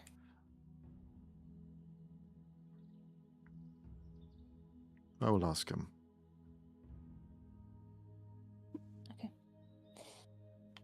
Alright. I'm just gonna color in teams in different colors Yeah, at this go for it. point who are going in. So Caspian team is yellow. Mhm. Whilst you're sort of handling the colouring in, Mobius, you see Zero approach. He'll just kind of greet you and smile alongside. He brings an entourage of a few other Oxydermis members who will be helping with the machinery within the Dream Factory. He sort of like introduces each of them to you. He'll turn to the larger group. Everyone, this is my our new friend, Zero. This is Mobius. Kind of waves a little shyly to the They others all gathering. they all sort of like wave, smile. They either have like tentacle-like appendages or humanoid bodies or slightly different formed sort of exoskeletons that they wear and walk around in. They all seem to be fairly sort of perky and have no grudge. He's a good Warforged, so treat him with respect and treat him as if he is family, which he is. Thank you so much. He kind of starts off small talk about the different exoskeletons that they have, the machinations, and then veers off into describing what we saw with the doorways and if there's any possibility that with all these great minds here, we can make something of it. Mm-hmm. You start describing the entire situation, and they bring ideas to the forefront, as well as some sort of materials that they have in their ship that they've brought just in case. They carry many strange and new materials anyway to use to themselves, either for examining or using and in practices. So they start devising a little bit of a plan amongst themselves, and it seems like it's steady work as they start beginning to almost recreate the same entry point of funnels of energy for where they came from the factories, and etc., etc. So it looks like they can handle the entire operation that's in the underneath part of the residential area.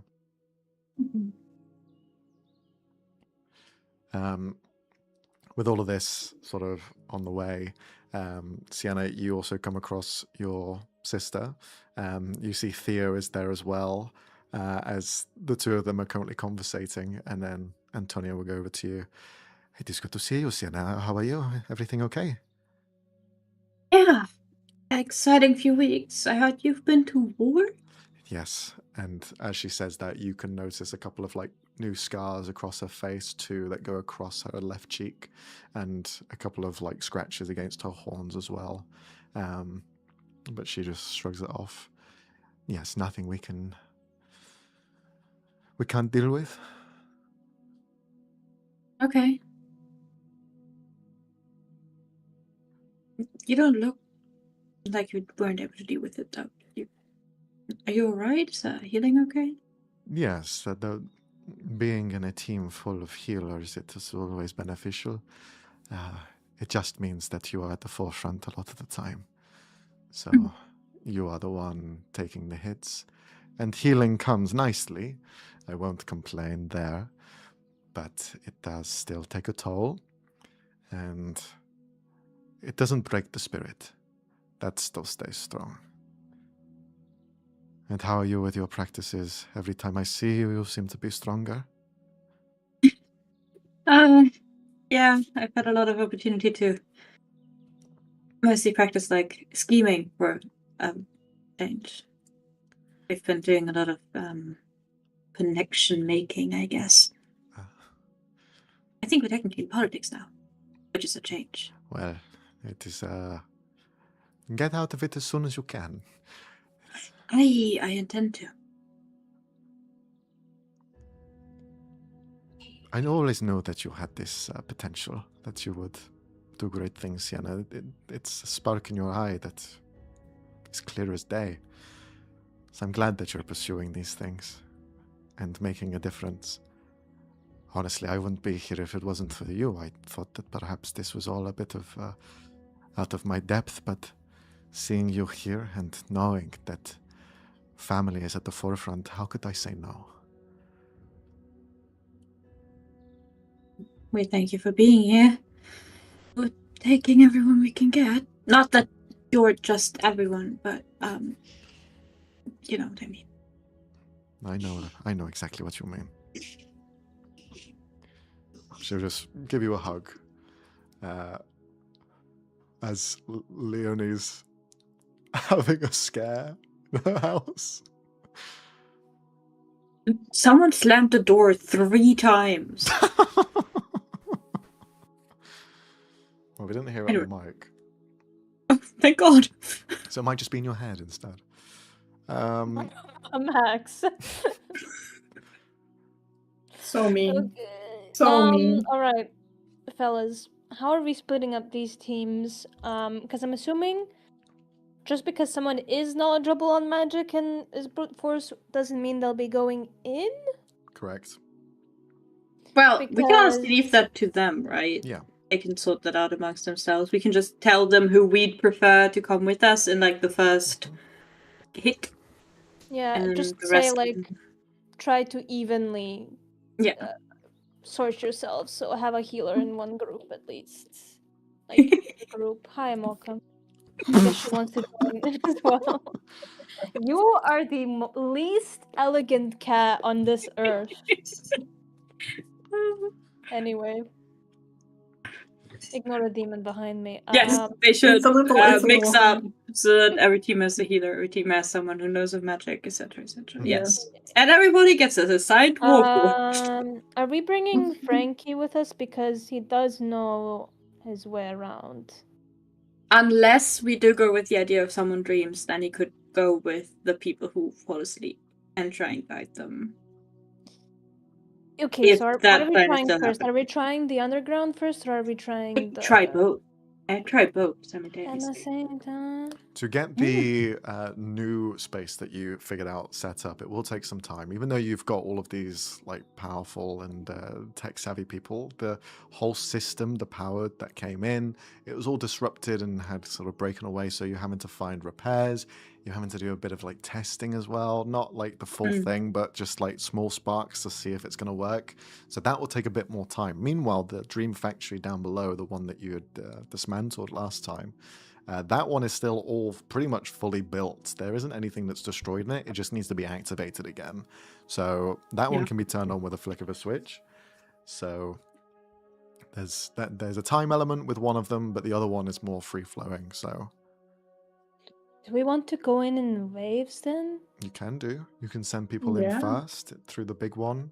If Because you technically, if we do make the place, right, and we can go to a specific spot, what does that do for us? Because we don't know where the fuck they are. We don't Yeah. know the layout. So if we can first go through the portal, the one in the factory, and we can pinpoint it and have someone either look into our minds or resend a message or something, at least the people who are going through the underground place will have a precise location to go to, Yeah. technically.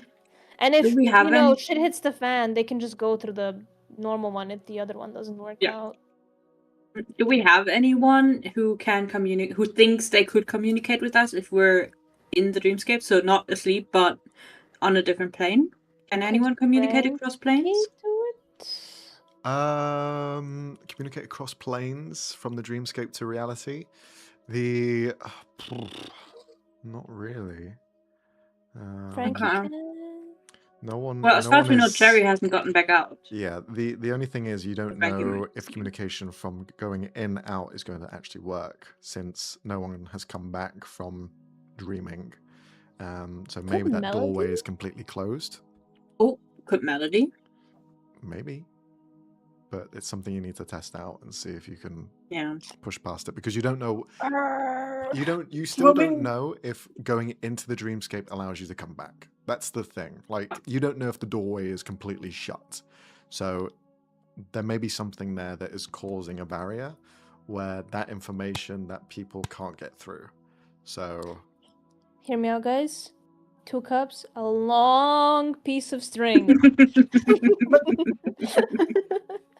The thing is, I feel like taking Gallivandian is a safe bet because he already I mean, he didn't show that he can TP out of the Dreamscape, but he showed he can, like, TP out of when he went through the other. True, he Door. implied he was at the Midnight Million for a second, and then So just if kind of came back. if we take him, and he, like, as he familiarizes himself with the space, finds like a way to get out, we can use him as the messenger to He's tell gonna be happy about that. the other people, okay, we need to No. get that underground door up and running. Okay, so Or whatever. who do we want to convince to fall asleep so that we get a connection to the dreamscape? I will tell you Who now, do we trust to not get lost? you need 3 people to be dreaming to open this gateway. Okay. Alright. So you need to choose said- Does Frankie 3 count as a person? 3 strong minds to be able to do this. Right.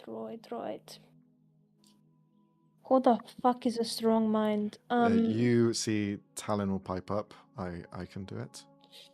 I can at So least. we need you on the surface to be repairing the other machines. Yeah. The machinery work is one thing, but the know-how of the dream itself, I can do both. So Okay. This guy is the strongest mind we have, because didn't he say he's prone to going mad? Question mark. it's the Frankenstein. But like he's already defeated it once, he could defeat it again. Right. Huh? Also, Yeah, then we'll go with that just logic. for my sake, is Silas confirmed to be going with the... Yeah, he seems to have a discussion with the paladin that he came Okay. with, and they seem to have a sort of agreement. And he Is she also acknowledges going there or no? she is not going with him now. Okay. Ruin arrives, Honestly, appearing next to Oh, you, Sienna. nice. Just kind of nods along. I can, if you wish, go alongside you. That would be very welcomed. In case anything of what we talked about happens. Because of the nature of my creation, it might be best if we become one. What do you mean by that? How exactly do you mean that? Similar to that, he gestures to the metal braces that you have. Oh, yeah. Okay. It will be a bit more intense. So hopefully that's okay No, with you. that's all right. Yeah, sure. It's just my form on dreams. I'll become just like the rest of the gods, a nightmare to everyone. No, we don't want that. Yes. This increases the success rate of our mission, so yes, please do it. I will also be enhancing your abilities, and you can call upon me to make you stronger in the moment if need. Okay. Okay. Thank you. Cool. You see this ink black tar of a man. There was a bit of a sort of skin, a bit of texture to them as they just begin to melt and become this slime, this sort of ooze-like creature. As it reaches out towards you, Sienna, Leone, you see the black elements of it, the ink, begin to enter your pores. And it doesn't feel intrusive because you accept it, and it just sort of like begins to seep into your body. You now carry ruin with you, and you can now turn into a ruinous form. So bear that Nice. in mind. I get venom. You get venom, essentially. Yeah. Cool. So you now become one with the symbiote. As the other topic, since we just mentioned paladins, wouldn't technically like Kiv and Tonya be pretty good qualifiers for strong-minded, them being paladins of their gods, them having their faith? They can be, yeah. So we could ask those two plus the mysterious paladin that came beside us. On the sort of counter side of things, you see the members of the Institute beginning to approach. There's 3 of them in particular that make themselves known. Other sort of smaller members are there as almost bodyguards and enforcers to help carry things if necessary. But these main 3 take a center stage. 2 of them are drow. One of them is called Hannibal Crane. You've met before, I Looks believe. exactly like That looks identical to Wortham because they are very closely related. Meanwhile, there seems to be another one that seems to be very closely connected to him, seems to be his wife. You see an older, sort of wiser woman who has streaks of white through some elements of silver hair that poke through, but most of it is turned stark white. She is very prim, proper in how she dresses, and you even see her arms themselves are dipped in pearlescent sort of colors. So even though her skin is like a dark purple, up to her elbow, it's completely white with a sort of prismatic shine across it. She stands there and looks over. Beside them, you see a third figure who is a human man who has these sort of very piercing blue and white eyes.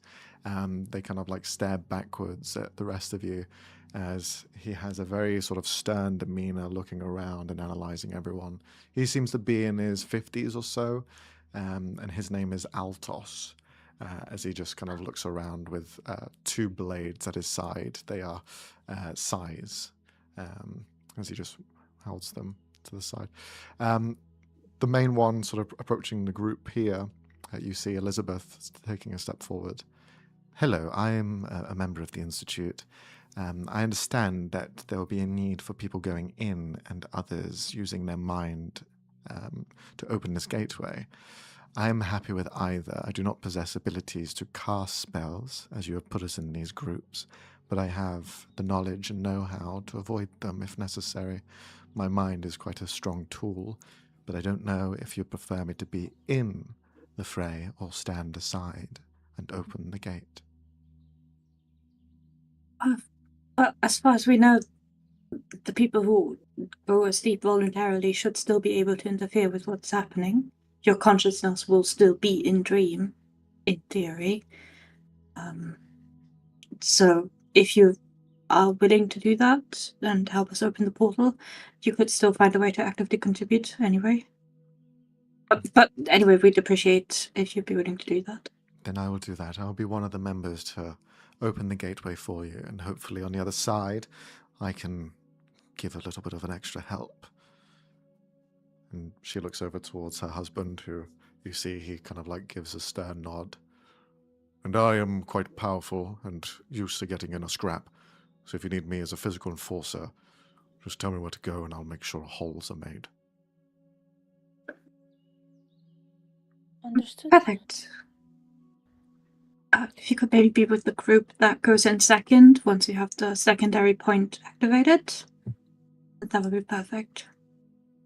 He nods along. If you are good at giving out orders as well, perhaps form the team already of who's going to be with you. Very good. People need Artos, someone to turn to. you and I will be leading an expedition then. He nods along. Sounds good to me. And the two of them head over to gather some people together, trying to assess colors and putting them as one group. So that begins to happen. So now you have one person at least, one of the three, to open this gateway. Well, and Talon. Talon as well, if you're happy with Talon doing so. And I guess I'd approach Kiv, because she, like the name, probably has some psychic abilities, etc. So her mind should also be pretty fortified. Mm-hmm. Unless she has a completely different skill set through Thordain, then not. But she's still a paladin, so... Unfortunately not, no. Unfortunately, Okay. she doesn't have the same sort of feats as Thordain does. Okay. But I mean, you depending also, on what happens with Shiloh, we could ask Thordain to be the third point. you'll see raising a small hand from a vast group of people. You see Snowbear. Me! Are you sure? Oh, yes! Who else is a stronger mind than me? You can't even break my body, let alone my soul. Oh, but we don't know that. Has anyone ever tried to break your soul? Yeah, many. The world is very cruel, Sienna. Technically, he kind of does have a point. I Both guess. him and Mobius are sort of resistant to dreams. And what else of Yeah. the benefit am I going to be anyway? What, am I going to go in there and say, yes, let's fight, and I'll bounce off of someone? Let's be realistic here. That's He a has fair point. Plug me in.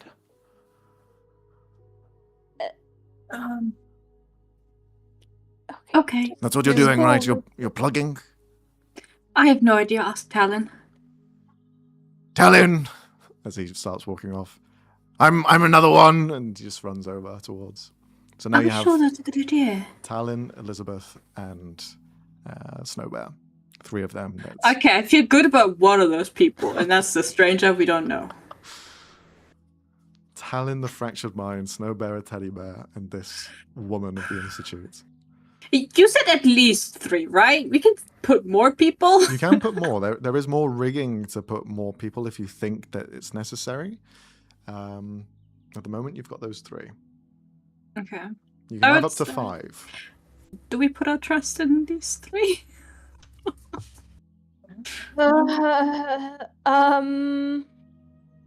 They put their Would the trust in Dane be us. good, technically? The question is if Shiloh is going to be successful / finish with whatever he's trying. I Because I think mean, that's also important. the plan was for him to finish as we're about to enter. Essentially. So, And we could ask Thordain. fuck it, it's been 4 hours, get to it! Because he's the one question mark that we have. Is Kilvin seeming like he's going to go in, or is he gonna be staying behind? No one's convinced him otherwise, so he's just been watching everything so far. I mean, I hope he's having a good time. There's so many people. Skedaddle over. Mm-hmm. You see he's whispering towards Vendolin at one point as you're going over to him. And you see him just sort of saying, go on, do it. You know you want to. Just turn. It's in you. It'll be great fun. And you see he just looks over. Hello! Steps in. Oh, look. Your friend's here. And Vendolin will walk off. Well, you've had some time to think. I have. Will you be staying here with a few people or heading into action? Well, at least viewing of it. That part I still haven't made a decision.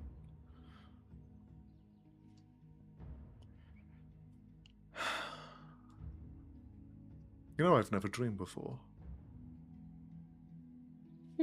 The aspirations are gone for me. I can't have anything like that. She made sure of cursing me in this way. No dreams, no story, nothing to achieve towards. It was the first time for everything. But it is. It's the first I know opportunity she's I've got- ever had to actually walk into a dream. So the prospects are very enticing. And whatever this thing is, well, credit where credit is due to her. She seems quite powerful, but this is otherworldly. Who knows? Maybe there you're not bound to the rules of reality. You see a sort of wicked curl of a smile across his face. It extends further than you've seen it before, and a very exaggerated look. You're right. We don't know what's possible over there.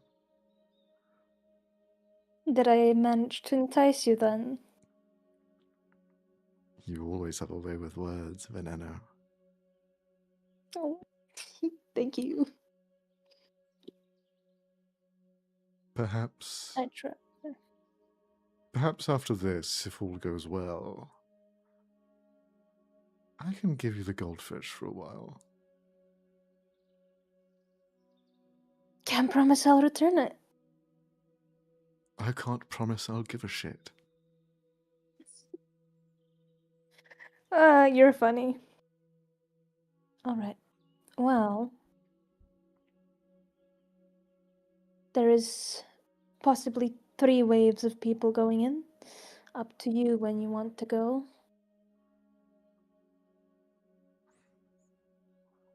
But maybe we can also have a drink when you hand over the fish. Afterwards, I did promise you one. I don't think the wine on a bench counts.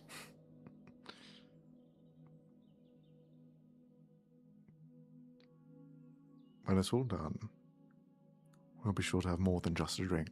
Perhaps a dinner. Don't push your luck, boy. Just nods along.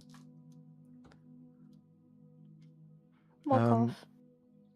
Any other teams that you end up putting together? So for now, who do you have with you? Who have you chosen to be with you, if any?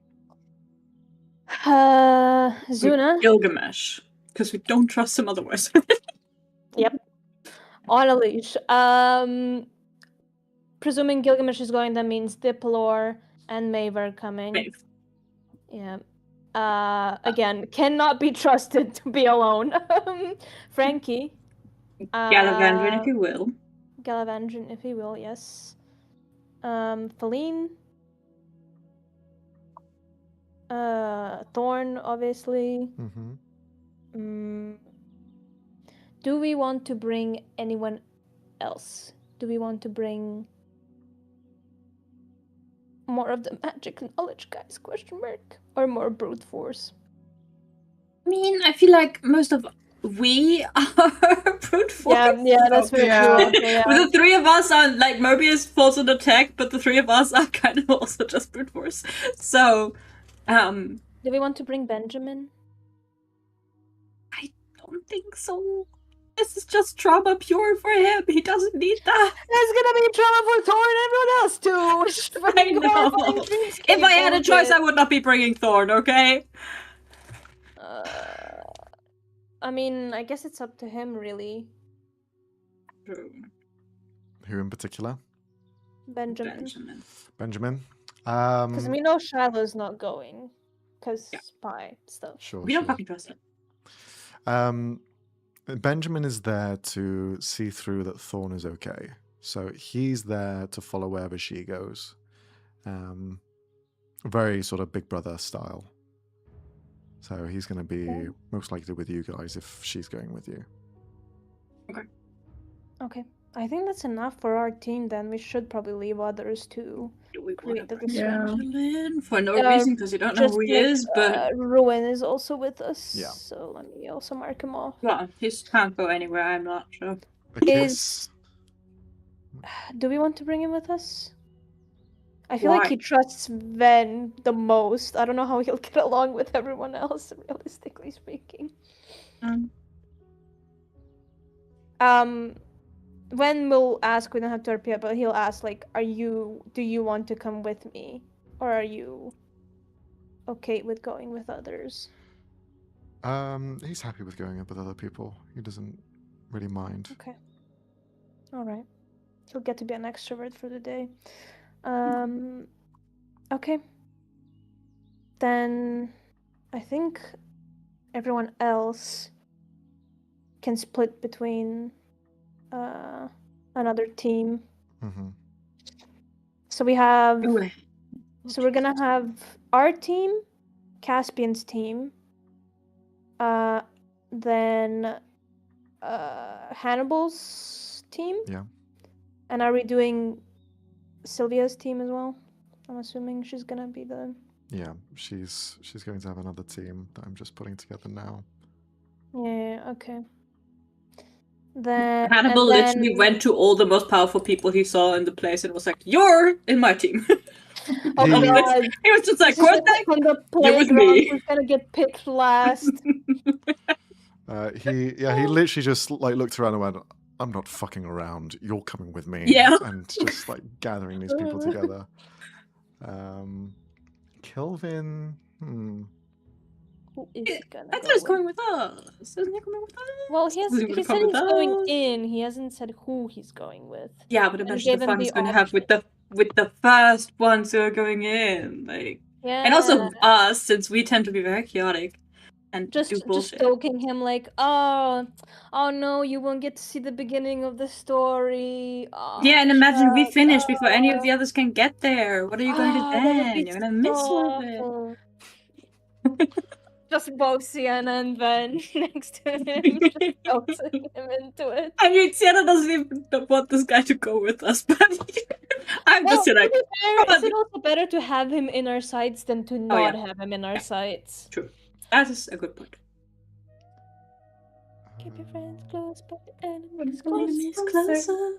And yeah, the rest, the people who are not marked, they're staying outside. They're not coming to the. Fodane is staying out or going in? Is he not staying with Shiloh, honestly- right? Is he staying with Shiloh? Yeah, until Shiloh's Yeah. done. Because we And need someone if in they case he finish goes rogue before. to, like, you know. Okay. oh yeah, that. What about your friends, Cosmo, Jack, and Nishi? They can stay outside and be supportive. I don't keeping know them if they're here? equipped. Yeah, I think they're on contain Shiloh duty. Sure. Okay. Yeah. All right. Sounds good to me. Wait, what's the guild? I didn't look. What is the guild master doing? He's a technician. He's one of the Nothing. technicians. He's yeah. staying outside. That's good. Yeah. That's good. Yeah, That's they're the technicians. He can't dream anyway, so I love the doesn't stop killing him gets from his going own to a color. different plane. probably doesn't want to risk it, not knowing what would happen. Mhm.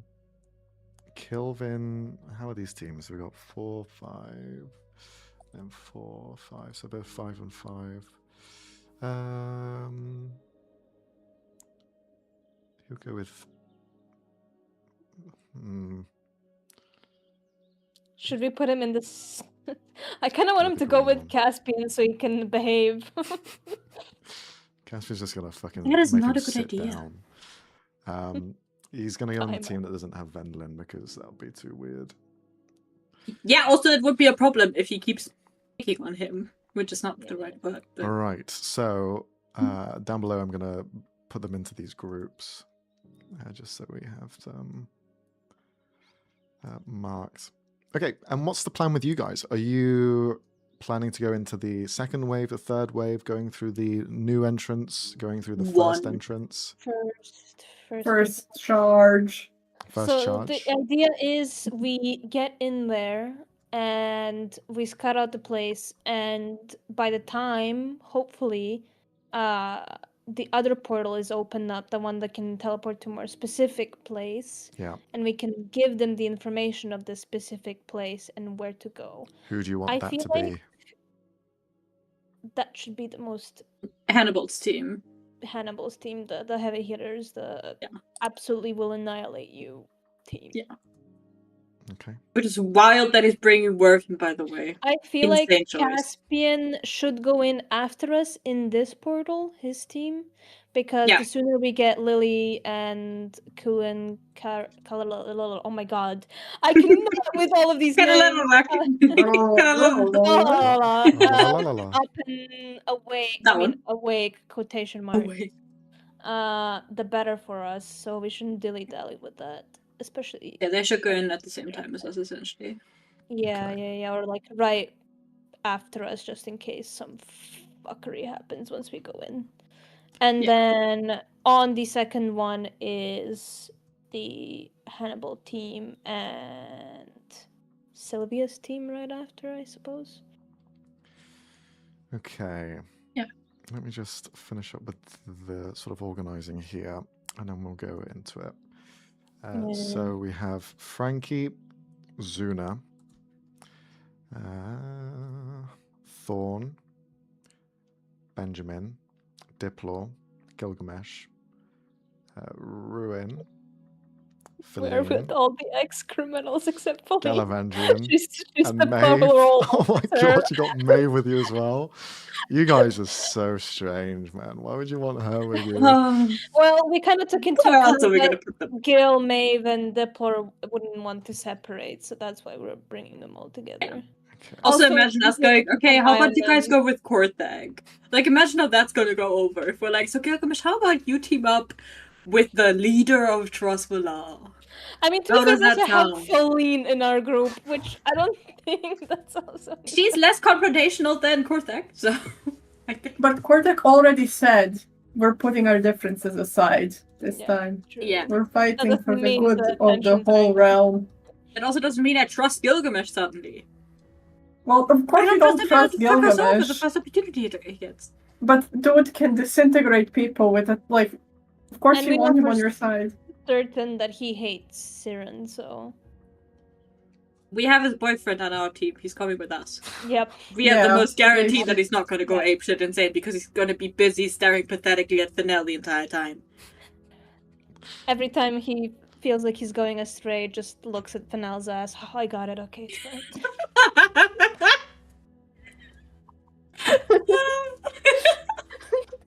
You know when you're like, when I remember what I'm doing it for, it turns to a framed picture of Fennel mocking or something.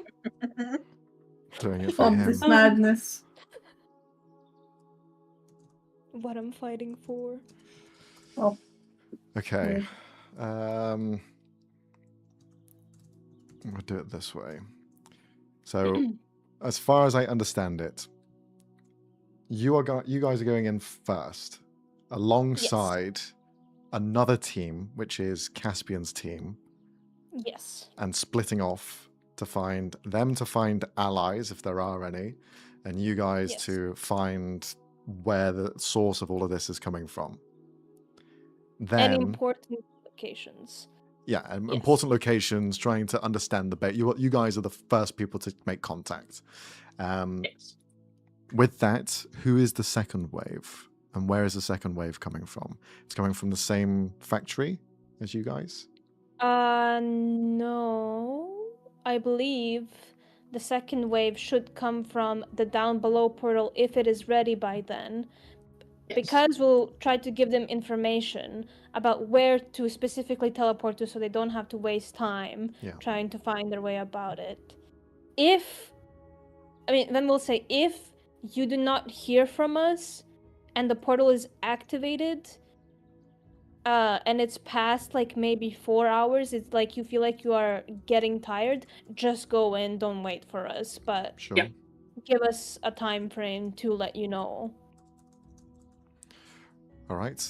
And that's Hannibal, Altos, Korthak, Antonio, Werfen, and Bendlin. And Sylvia's team too, and At the same time? In the same Wave? I mean, Hopefully- unless they make new discoveries, unless they figure out new shit, then yeah. Yeah. Okay. If we end up, like, we'll tell them, like, maybe there will be 2 important locations, so you can split off. We'll give you Sure. the information. If not, just go all out on whatever fucking thing. Okay. Understood. So, just to sort of go over a little bit again. So, in your team, you have Zuna, Maeve, Galavandrian, Feline, Ruin, Gilgamesh, Diplor, Benjamin, Thorn, and Frankie, Yep. as well as you guys. Then, finding the allies at the same time entering as you have Caspian, Phoebe, Craig, Siltend, who is also known as Samantha, but you guys know her as Siltend now, Wallace, Desmond, and Silas, the High Priest. For some fucking reason. They're going to find allies, hopefully find Lily and Kulu, as well as anyone else that may be trapped here, similar to Cherry. Then, once you have a location figured out and the time is past where the second location you found is made and you can sort of teleport wherever you wish, you have Hannibal, Altos, Korthak, Antonio, Werfen, and Vendelin. Was Werfen twice? No. I don't understand why Werfen is once, but that's Hannibal's business.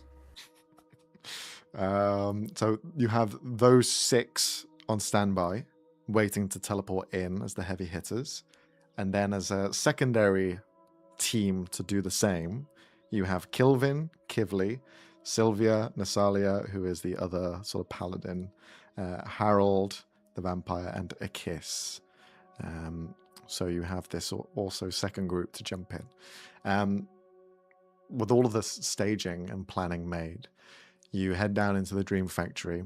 The other teams are standing by and watching from afar, waiting for this to be a success to then move on to where they need to go next.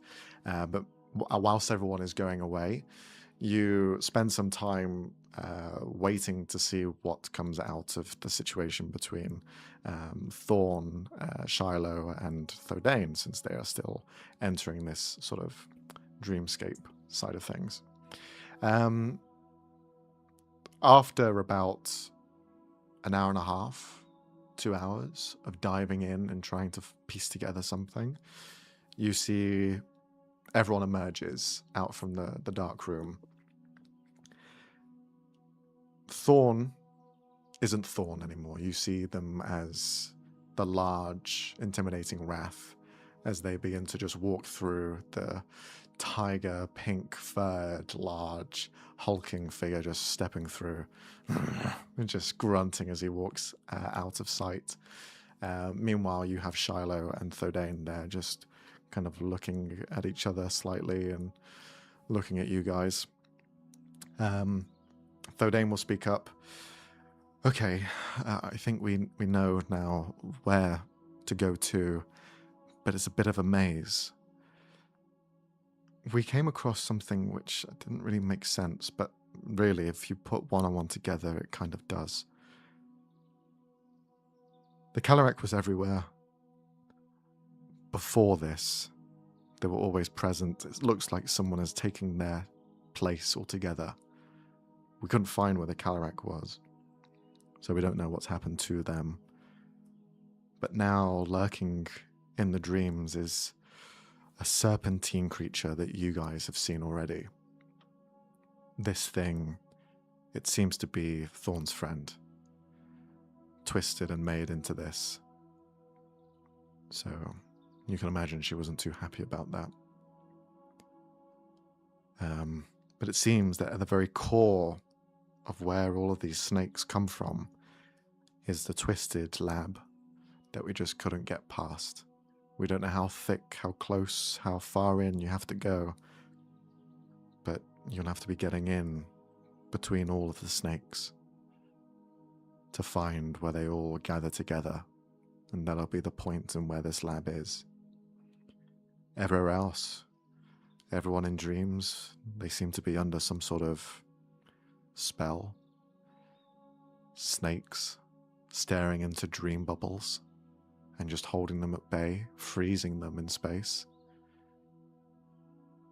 So be careful, going in. If you get caught, you're probably going to end up the same. Frozen and just left there. Held in time and held in space. Unable to break out without alerting everything. And if you do get caught, it's best not to fight it. Because they won't know that we're in there.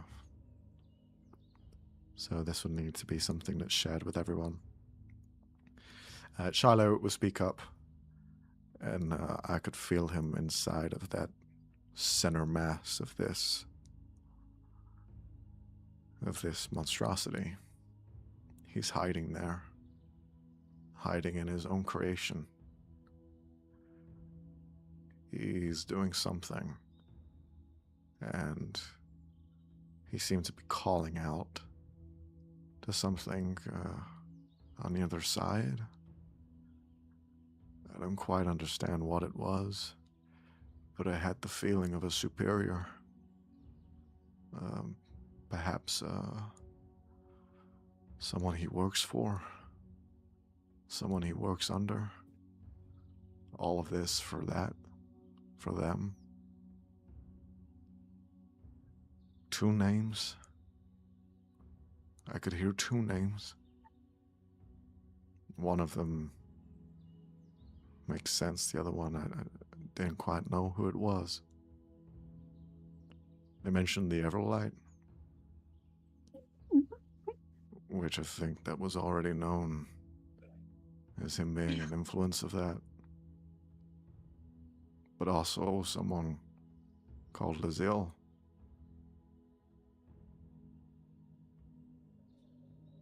This fuck ass, bitch ass, motherfuck. We knew this. We've been knowing this, that she's connected to the Everlight. It's fine. I know, but we're okay. I'm not that surprised. She works with Sarah. Never mind. She's pretty much the boss of Siren. Yeah. The mask even. Good kind of news, told- Kelvin. You get to fuck up your. Actually, yeah. Wait, how does Kevin react to that one? He's not here at the moment. You guys, it's just you waiting and being a bit Oh, more okay. intimate in this moment rather than having the greater group Do here. we fucking tell him that? He might be scared and run away. Yeah. Okay, we're not telling him. Also, he might go berserk and try to kill her if he has infinite power in dreams. So. You know, that's the 2 options. So. As far as I could both my brains. tell, it was an anticipation rather than a gleeful victory. So whatever he's trying to do, he's in the middle of it. So he's not quite there yet. Doesn't mean he's there or anywhere close, but it's happening Okay. and it's working. Well, hopefully, when we get in there, we stop whatever he's planning, and we don't have to deal with another worldly godly power trying to consume our world. That's it. Yeah, what he said.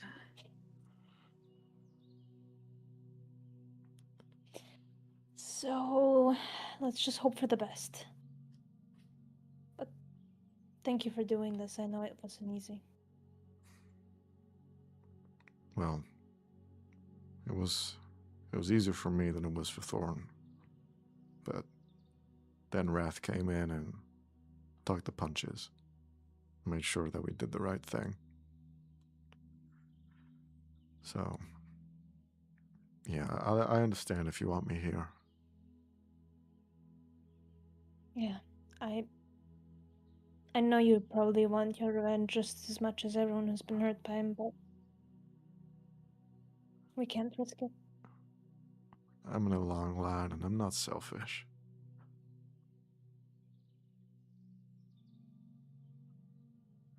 Well, Yeah. If you get his corpse or something, then bring it back so you can give it a punch or something. no thanks. I don't want to even. Okay. I don't want to picture that. Well, good luck. Hopefully it all works out for you guys. Let's just try to keep our minds focused. We can't be catastrophizing yet. Okay. Is there anything Question. you guys... Yeah. Did Gilgamesh have any sort of reaction to the Avalet and or Lazil? Because I'm not sure if we've asked his stance on these people before. Does he know them? I don't think you've asked. I don't think either. No. So you I wouldn't think we know. might have mentioned the Everlight, but it wasn't the main topic. But to be fair, we've Tell not interacted people with who this are guy. at going all. with us about this, because I feel like we should tell them that Everlight is involved. We can tell Lee, and he can inform whoever he deems needs informing. I meant I think he already knows. People who are going in with us are. Oh, I assume they heard what Chad just said. No. I've left this information for you to deal with, and you can choose Just who us. gets what. Okay, got you. So that's why I'm asking, should we tell our team? Yeah. Because... okay. We don't need to share everything. But... generally speaking, guys.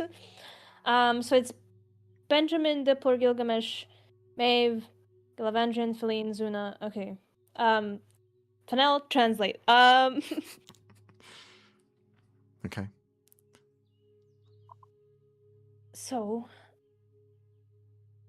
we're not trying to spread panic. So this is going to stay between us. And I swear to God, you're getting kicked out. Anyway, I'm just kidding. Not really. I don't know how much you know about Siren. Some of you have had closer encounters with him than others, but he is a puppet for the Everlight. And there is a possibility that whatever he's doing right now is some sort of ploy to let them into Carthaic. What our goal is to kill him, our priority should be to stop whatever the hell he is doing to let them inside.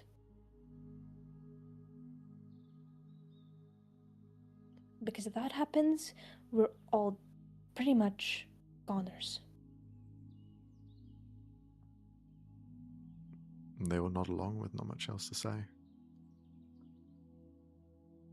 So you see something, you say it immediately.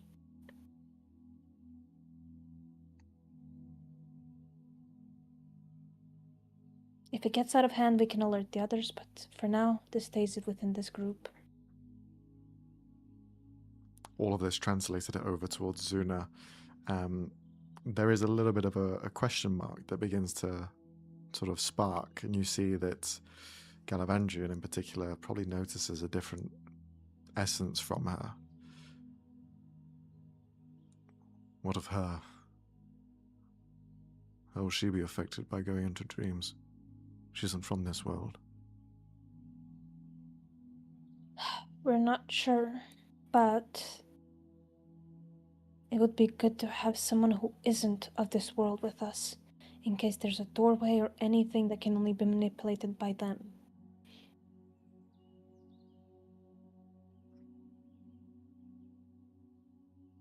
Understood. So if anything starts to go wrong, immediately go back, alright? You could still be of help here on the surface, if anything. She nods along, and through her sort of broken dialect that she's picked up after being translated by Fennel, my chance, I know I will protect, but also only chance home.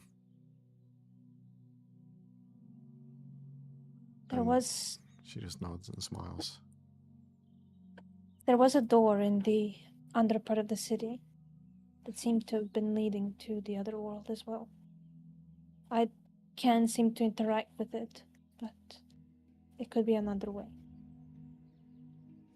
But if you see your chance and you think this is your last chance of going, no one will hold ill will against it. She'll smile and give you a hug.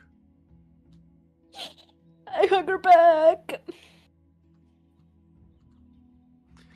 All right, I guess we're ready then. With a sort of agreement amongst all of you, you head down into the Dream Factory, where you can see people working along the Warforged, a few of them powering it up, as well as some of the technicians that you've labeled in the sort of green colors. Theo is at the sort of main front alongside Guildmaster Lee and Zero. The three of them going back and forth and kind of working things out. Even Samara's there helping. You see that she's spent enough time with Talon as well as Theo that she's picked up a few things and understands the lingo. Even though she doesn't know the technical words, she's like, oh yes, I know that. It's the green thing. And just walks over and starts like messing around with it as they seem quietly impressed.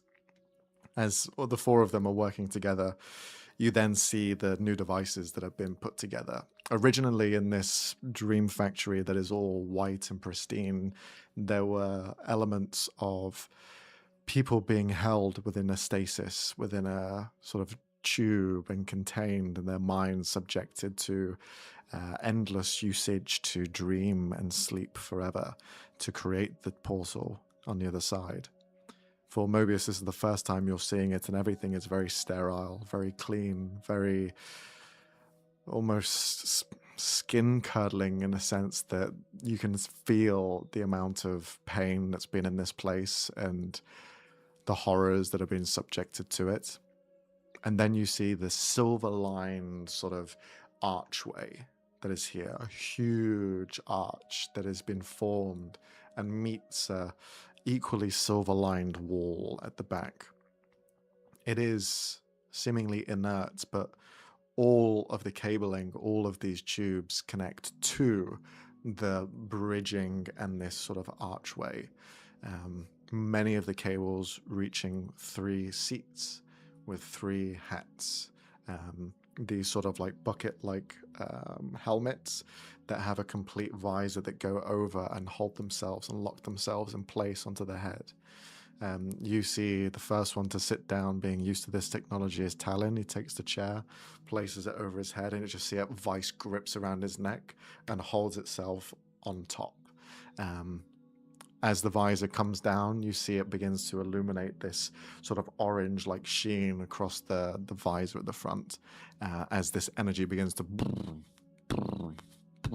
pump out from his mind. You see the cabling now grow and glow with this orange light heading towards the main sort of portal, this hole in the wall. You then see Snowbear, can someone help me? I can't quite reach the chair. I'm gonna help. I'm gonna help. And he starts kicking his legs. Thank you. And sits down. A lot of the people are just looking down towards this bear and just, they have no idea what the fuck this thing is and why it's all sentient. You help put the helmet on its body.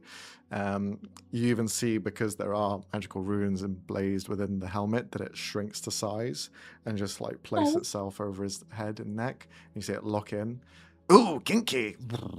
This sort of light now shines as well as the orange visor turns and the same energy undulating out from him as it's going down the cables and creating a more physical image now in this gateway.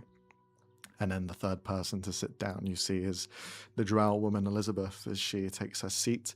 And you see she looks up towards her husband, who grabs the helmet and gives her one kiss on the forehead before placing the helmet on and locking it in place. And then the visor turns, the same energy pumping through. As the cables all meet a center point, the energy passes through, and I'm going to need each of you to roll a d20, please. No. Well,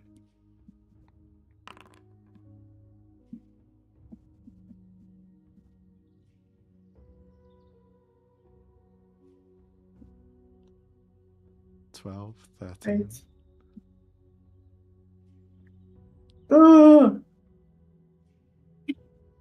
Oh, damn it. I think my laptop is gonna crash. Oh no. It's just gonna explode. We're gonna see I that. literally. What's that meme Uh, where it's like something happens and then the entire screen like it's like an explosion effect? Yeah. Have you seen that? I forget what it's No, called. it literally just like started Oh, doing. hey! And the best roll of the bunch. Nice. Okay. Nice. You needed 3 successes, which these are. The DC was 10 for each of the rolls. If even one failed, it would have caused a chain link of events. But luckily not. All 3 go through without a hitch. The dream on the other side, a pond that's on a vertical surface, like a small drop of liquid, just begins to fill like a gelatin and then creates this new space on the other side. What you can see on the other side is the same lab that you had brought down. Nothing has changed on the other side. You still see the haunting images of the sort of destroyed parts that you had broken down. And it is tangible. It is visible. And your group comes together to eventually step through. Any last words before you step in? Love you guys. Yeah, Remember love you too. us. We got this. No one's dying. See, now that you've said that, What I said. just turn back to everyone else, give a nod, a smile, and then turn back. Korthek looks at you with a very stern nod. Meanwhile, the opposite side, Feline smiles with a very sort of happy-go-lucky, you've got this sort of look. What do you mean? You're going with us? Please come with us. she is Get with over you. here. Fuck, I forgot. So many fucking names. You step through one by one, pushing through. It's like pushing Sienna through with molasses. the hand on Rob's shoulder, Mm-hmm. staying in contact with them. Everyone's holding hands. Okay. Yeah. Even Galavan. No, not Gilgamesh. Gilgamesh. He's No. The main group, they can hold each other's hands. Gotcha. Somebody can hold his wrist or something, or his elbow. I don't know what part of his Hold like. his elbow. Where does On his the ass, disintegration just- stop? From like the little fins on his arm, just hold one of those on the side. Yeah. You step through, and it's like pushing through molasses as it's just. It's slow at the beginning as you're breaking through this strange substance that shouldn't be there. I'm going to need each of you to roll a wisdom saving throw, please. Oh no, great. Boy. Oh god, lag. Okay, 18. That's not bad. That's not bad. Oh. Are there any, Guys! are there any paladin bonuses, Leonie? Just Yes, +3 to everybody, including yourself. including myself. So So that's +3 to everybody. 21, have 14, anything? and Hold on. 15. Oh no, it's just me who can reroll shit. And wait, let me check if no, the new stuff didn't do anything for saving throws. Nope. Okay. You step through into the dreamscape. And it is strange for a moment as you're pushing in with Frankie as your sort of lead. 2 things change within your group. And that is their physical forms. Frankie, who is mainly a sort of amorphous shadow creature that has no real sort of tangible form outside of stretching ever so long and becoming this like nightmarish figure. In this world, he becomes more of an actual dog. You see him as a dash hound, just a sort of squat, small, no longer than 1.5 feet long, as he is just very small in stature. going from this sort of longer body and taller sort of persona now shrunken down to a more realistic depiction of a dachshund with a sort of like darker brown coat. Meanwhile, Zuna completely changes forms for each of you. You see, as soon as she walks through, she originally has like this sort of pale skin with gold flakes running through it. They're not like gold veins. It's literally like gold areas where the skin is just literally dripped in metal gold across her body entirely. She steps through in this space that sort of more lighter look that she had turns into this sort of amorphous dark in this dream-like scape. And for... what did you guys roll? Mobius and Sienna, the two of you are frightened of her as you just step in. While she is present, you're going to be frightened. It's a sort of dark void of a body with white pinprick eyes that has a sort of demonic grin to it, and the form itself takes on your worst nightmares as it is here and present now. Everyone else is sort of alarmed by this, but after having been brought up by Galavandrian, it's already accepted and understood. It's just a part of this area. But you are back in this sort of lab on the other side. You look back, and there is nothing. You cannot see anyone on the other side. Can each of you roll an Arcana check? Sure, boss. 15.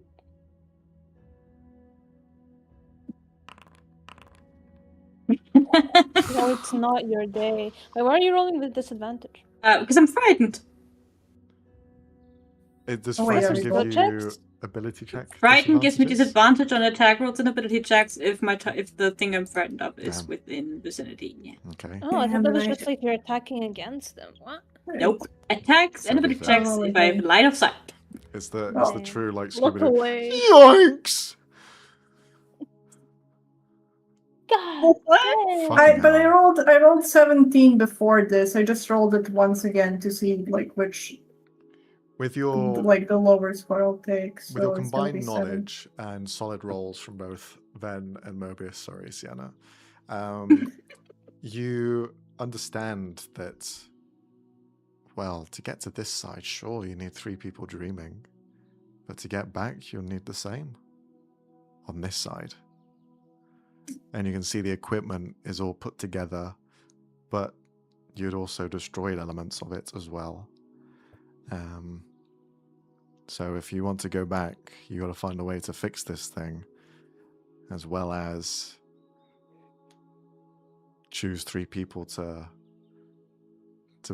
stay behind, essentially. With that sort of brewing and knowing the stakes that you're in, you can't stop the other allies from stepping through, as you see the same troop, the troop you had depicted to find allies, Caspian, Phoebe, Craig, Silten, Wallace, Desmond, and Silas, all step through as well. They all emerge into this space and join you to see the same thing. Caspian, leading this group, looks around. Right, we'll start spreading out now then. Good luck. Okay. Then to you. And you see he'll just gesture towards Desmond. Desmond, could you please just give us a bit more of an obscure look as we're heading through? Of course I can. And he starts gesturing with his hands, and you see the shadows grow slightly darker as he casts Pass Without a Trace as his group begins to enter the void and scour the dreamscape. Imagine if we had to still go down the same hallway after we said goodbye. The Just like, oh, you're going in there. Okay, we'll go. Yeah. we're- yeah. We are still here. Excuse me. Do we have to go the same way? Did you not Oh, go the sorry. other way? Yeah. Sorry. It's a little bit awkward. Please, come on. Yeah. We're professionals. Anyway, Thorin take over then, as Thorin saw where this maze, this tangled chaos is. As Wrath, Wrath, by the way. kind of leading this, you see he'll kind of gesture. I have an idea of where to go. Just keep an eye out. That monster was everywhere. All right. For those of you that were in the Dreamscape before, which is all three of you, because even Mobius, you've been in the Dreamscape, going into the mines of when you stayed in Ven's town to the mind of Eruthius. Could you, in particular, roll a spellcasting check? Spellcasting check. Yeah, just an Yes. intelligence check. Whatever for. Whatever for.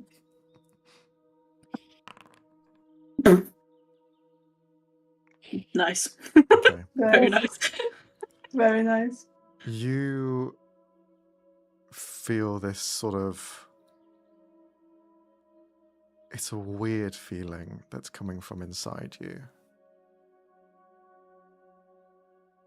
In the Dreamscape, there is thought to when someone's sleeping. There is almost imagery that appears, and you can reach into those and go into them and explore them. Here, inside you, you feel the same feeling bubbling up.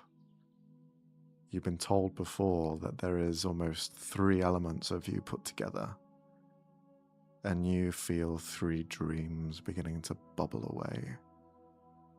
Not your own.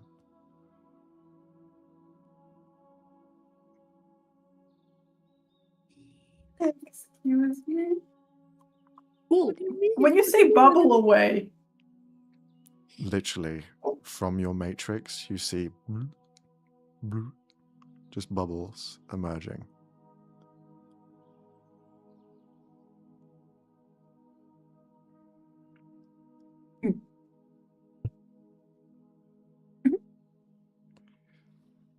That's normal, I'm sure. Do we see that? Yeah, you'll see it if Mobius draws attention to it. I feel like he does, considering he just stands completely still for a moment, looking, trying to figure out what's going on. Is this a malfunction? Is why now, just as we entered, kind of panicking a little. With you being confused, you see Galavandrian turn and kind of give this sort of confused look. Did you not know?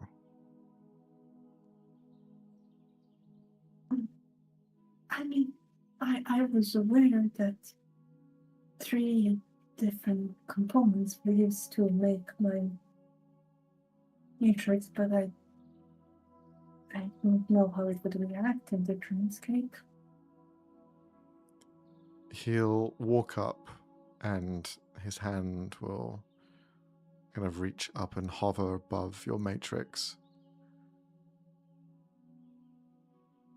I'm sorry you didn't know this beforehand, but you carry 3 souls with you. Oh, you know, we didn't know That part, yes, but Well, they are souls and they are sleeping. And they're dreaming away. Not enough to create full imagery, but enough to bring to light that they're here, physical and present. One is very old. Another is much more recent, and the third, well, I can't quite perceive.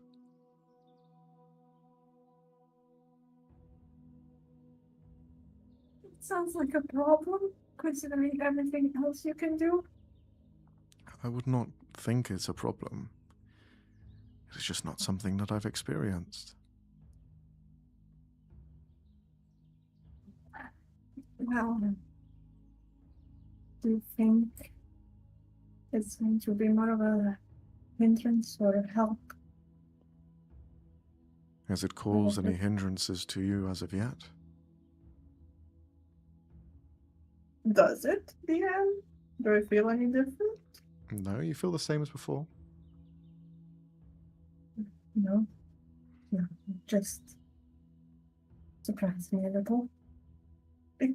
Sorry, remind me. That other time I went into the Dreamscape, like, realm where I was an old man, didn't I not...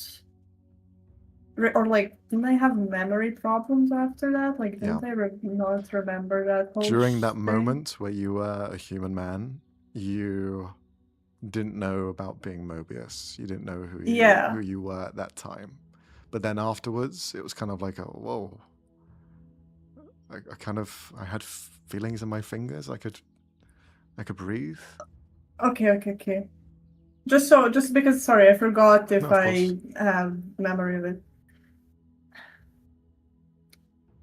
Last time, I was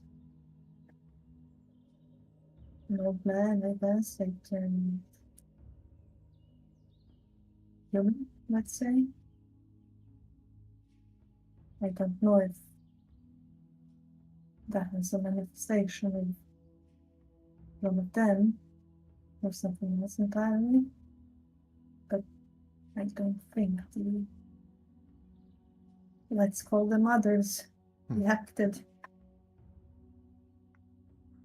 Well, they are as much a part of you as you wish them to be. You don't have to accept it. You can deny it if you wish. Because I understand what it's like to not know why you're here, or who you were. But neither of that matters. If you want to learn, you can find it, but if not, just be who you wish to be.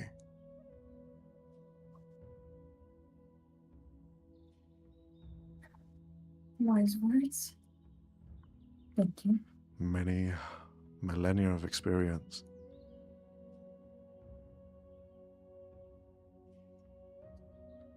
At this point, you begin to hear the sort of omnipresent sound of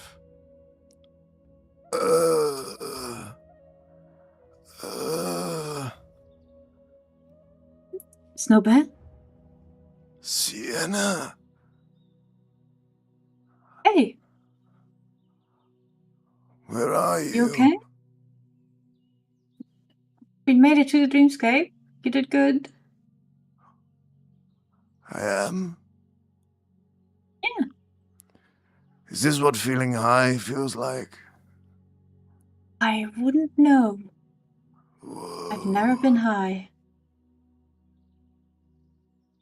This is weird. I can see you, but I can't see you. You're like Right. blobs. Can you see Talon or Mrs. Crane? No, I can't see them. That is because your mind is too weak, Snowbear, as you hear the crane woman speak up. I can see you as clear as day.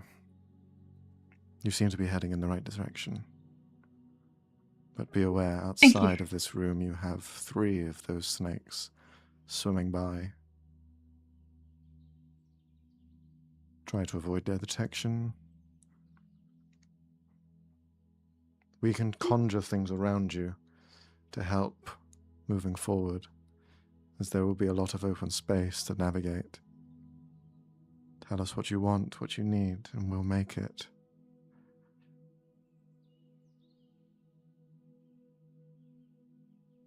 Noted. Thank you. Your friend Talon has gone with the others already. He's helping guide them through all of this. Wait, what am I gonna do? Sit back and relax. Enjoy the show.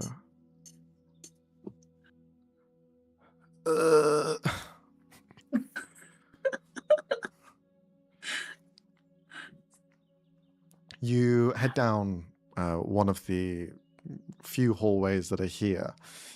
Since you've been here, you remember going through a sort of gauntlet of dreams. They have since sort of spattered out and disappeared altogether. The fabrics of this room are also slightly tattered and breaking away in different areas.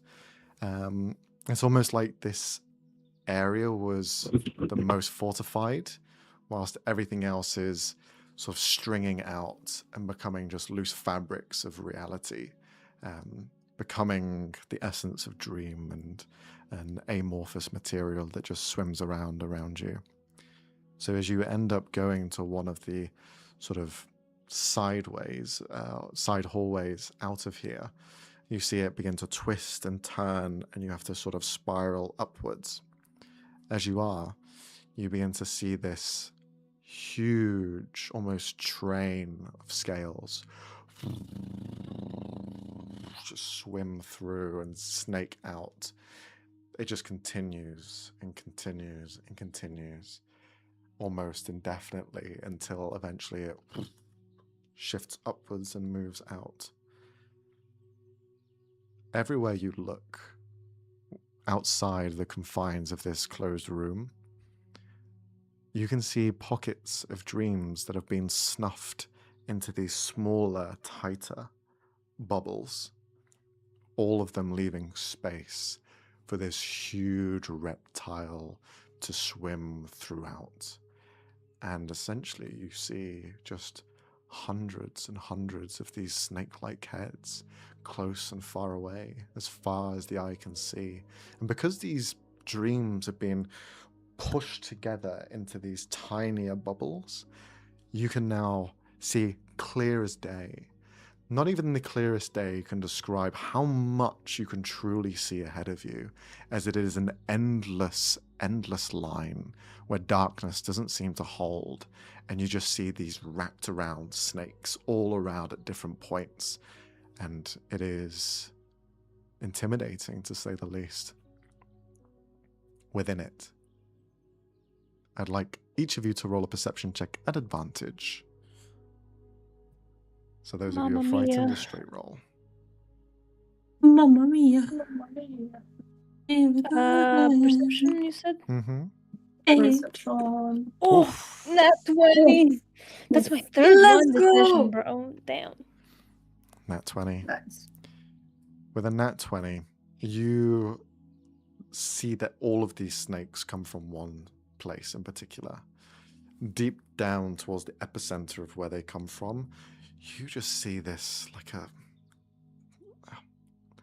snakes. When they would form and like live together after being born, they typically sleep on top of each other and coil as one. You see a rubber band ball made of all of these snakes just shifting and writhing around in this huge gathering of a ball, and they all spread out to different points. You can even see a lot of them have stopped and are staring implicitly at these orbs that are becoming more and more present. More people are falling asleep as time goes on, and more of them are being held to this single view. Their bubbles, as they dream, smile, and grow eager, begin to close in on themselves and be shunted into this small space where these eyes, reptilian eyes, just stare at them. Similar to what the Calarak would do, imposing on any intruders, showing a very similar power set, if not the same, in this realm. Because you rolled a nat 20 as well, you can see that's not the only thing in these waters. There is something. You feel a warmth, and each of you feel it in this space. It's a warmth that doesn't bring heat.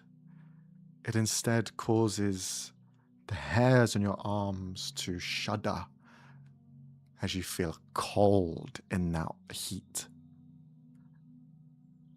It grows and lowers in temperature as something else is in this water. Something made completely out of cold and heat. And then you see it flying through this bright star that has a cold white color to it, flying between freezing and keeping the place warm at the same time. For a moment, you think you could see what it was before. Gemini, Sarah and Jacob. They have been twisted and turned into whatever is behind this light. And they are watching, protecting, and stopping anything from getting closer as they,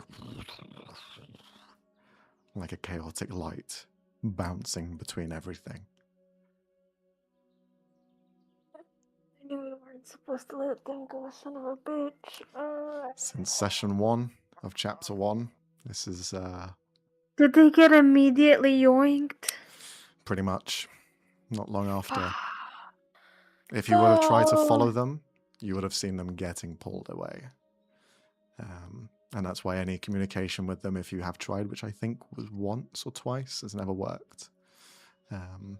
It was under the pretense that they are hiding, but in fact, no, they were captured almost immediately.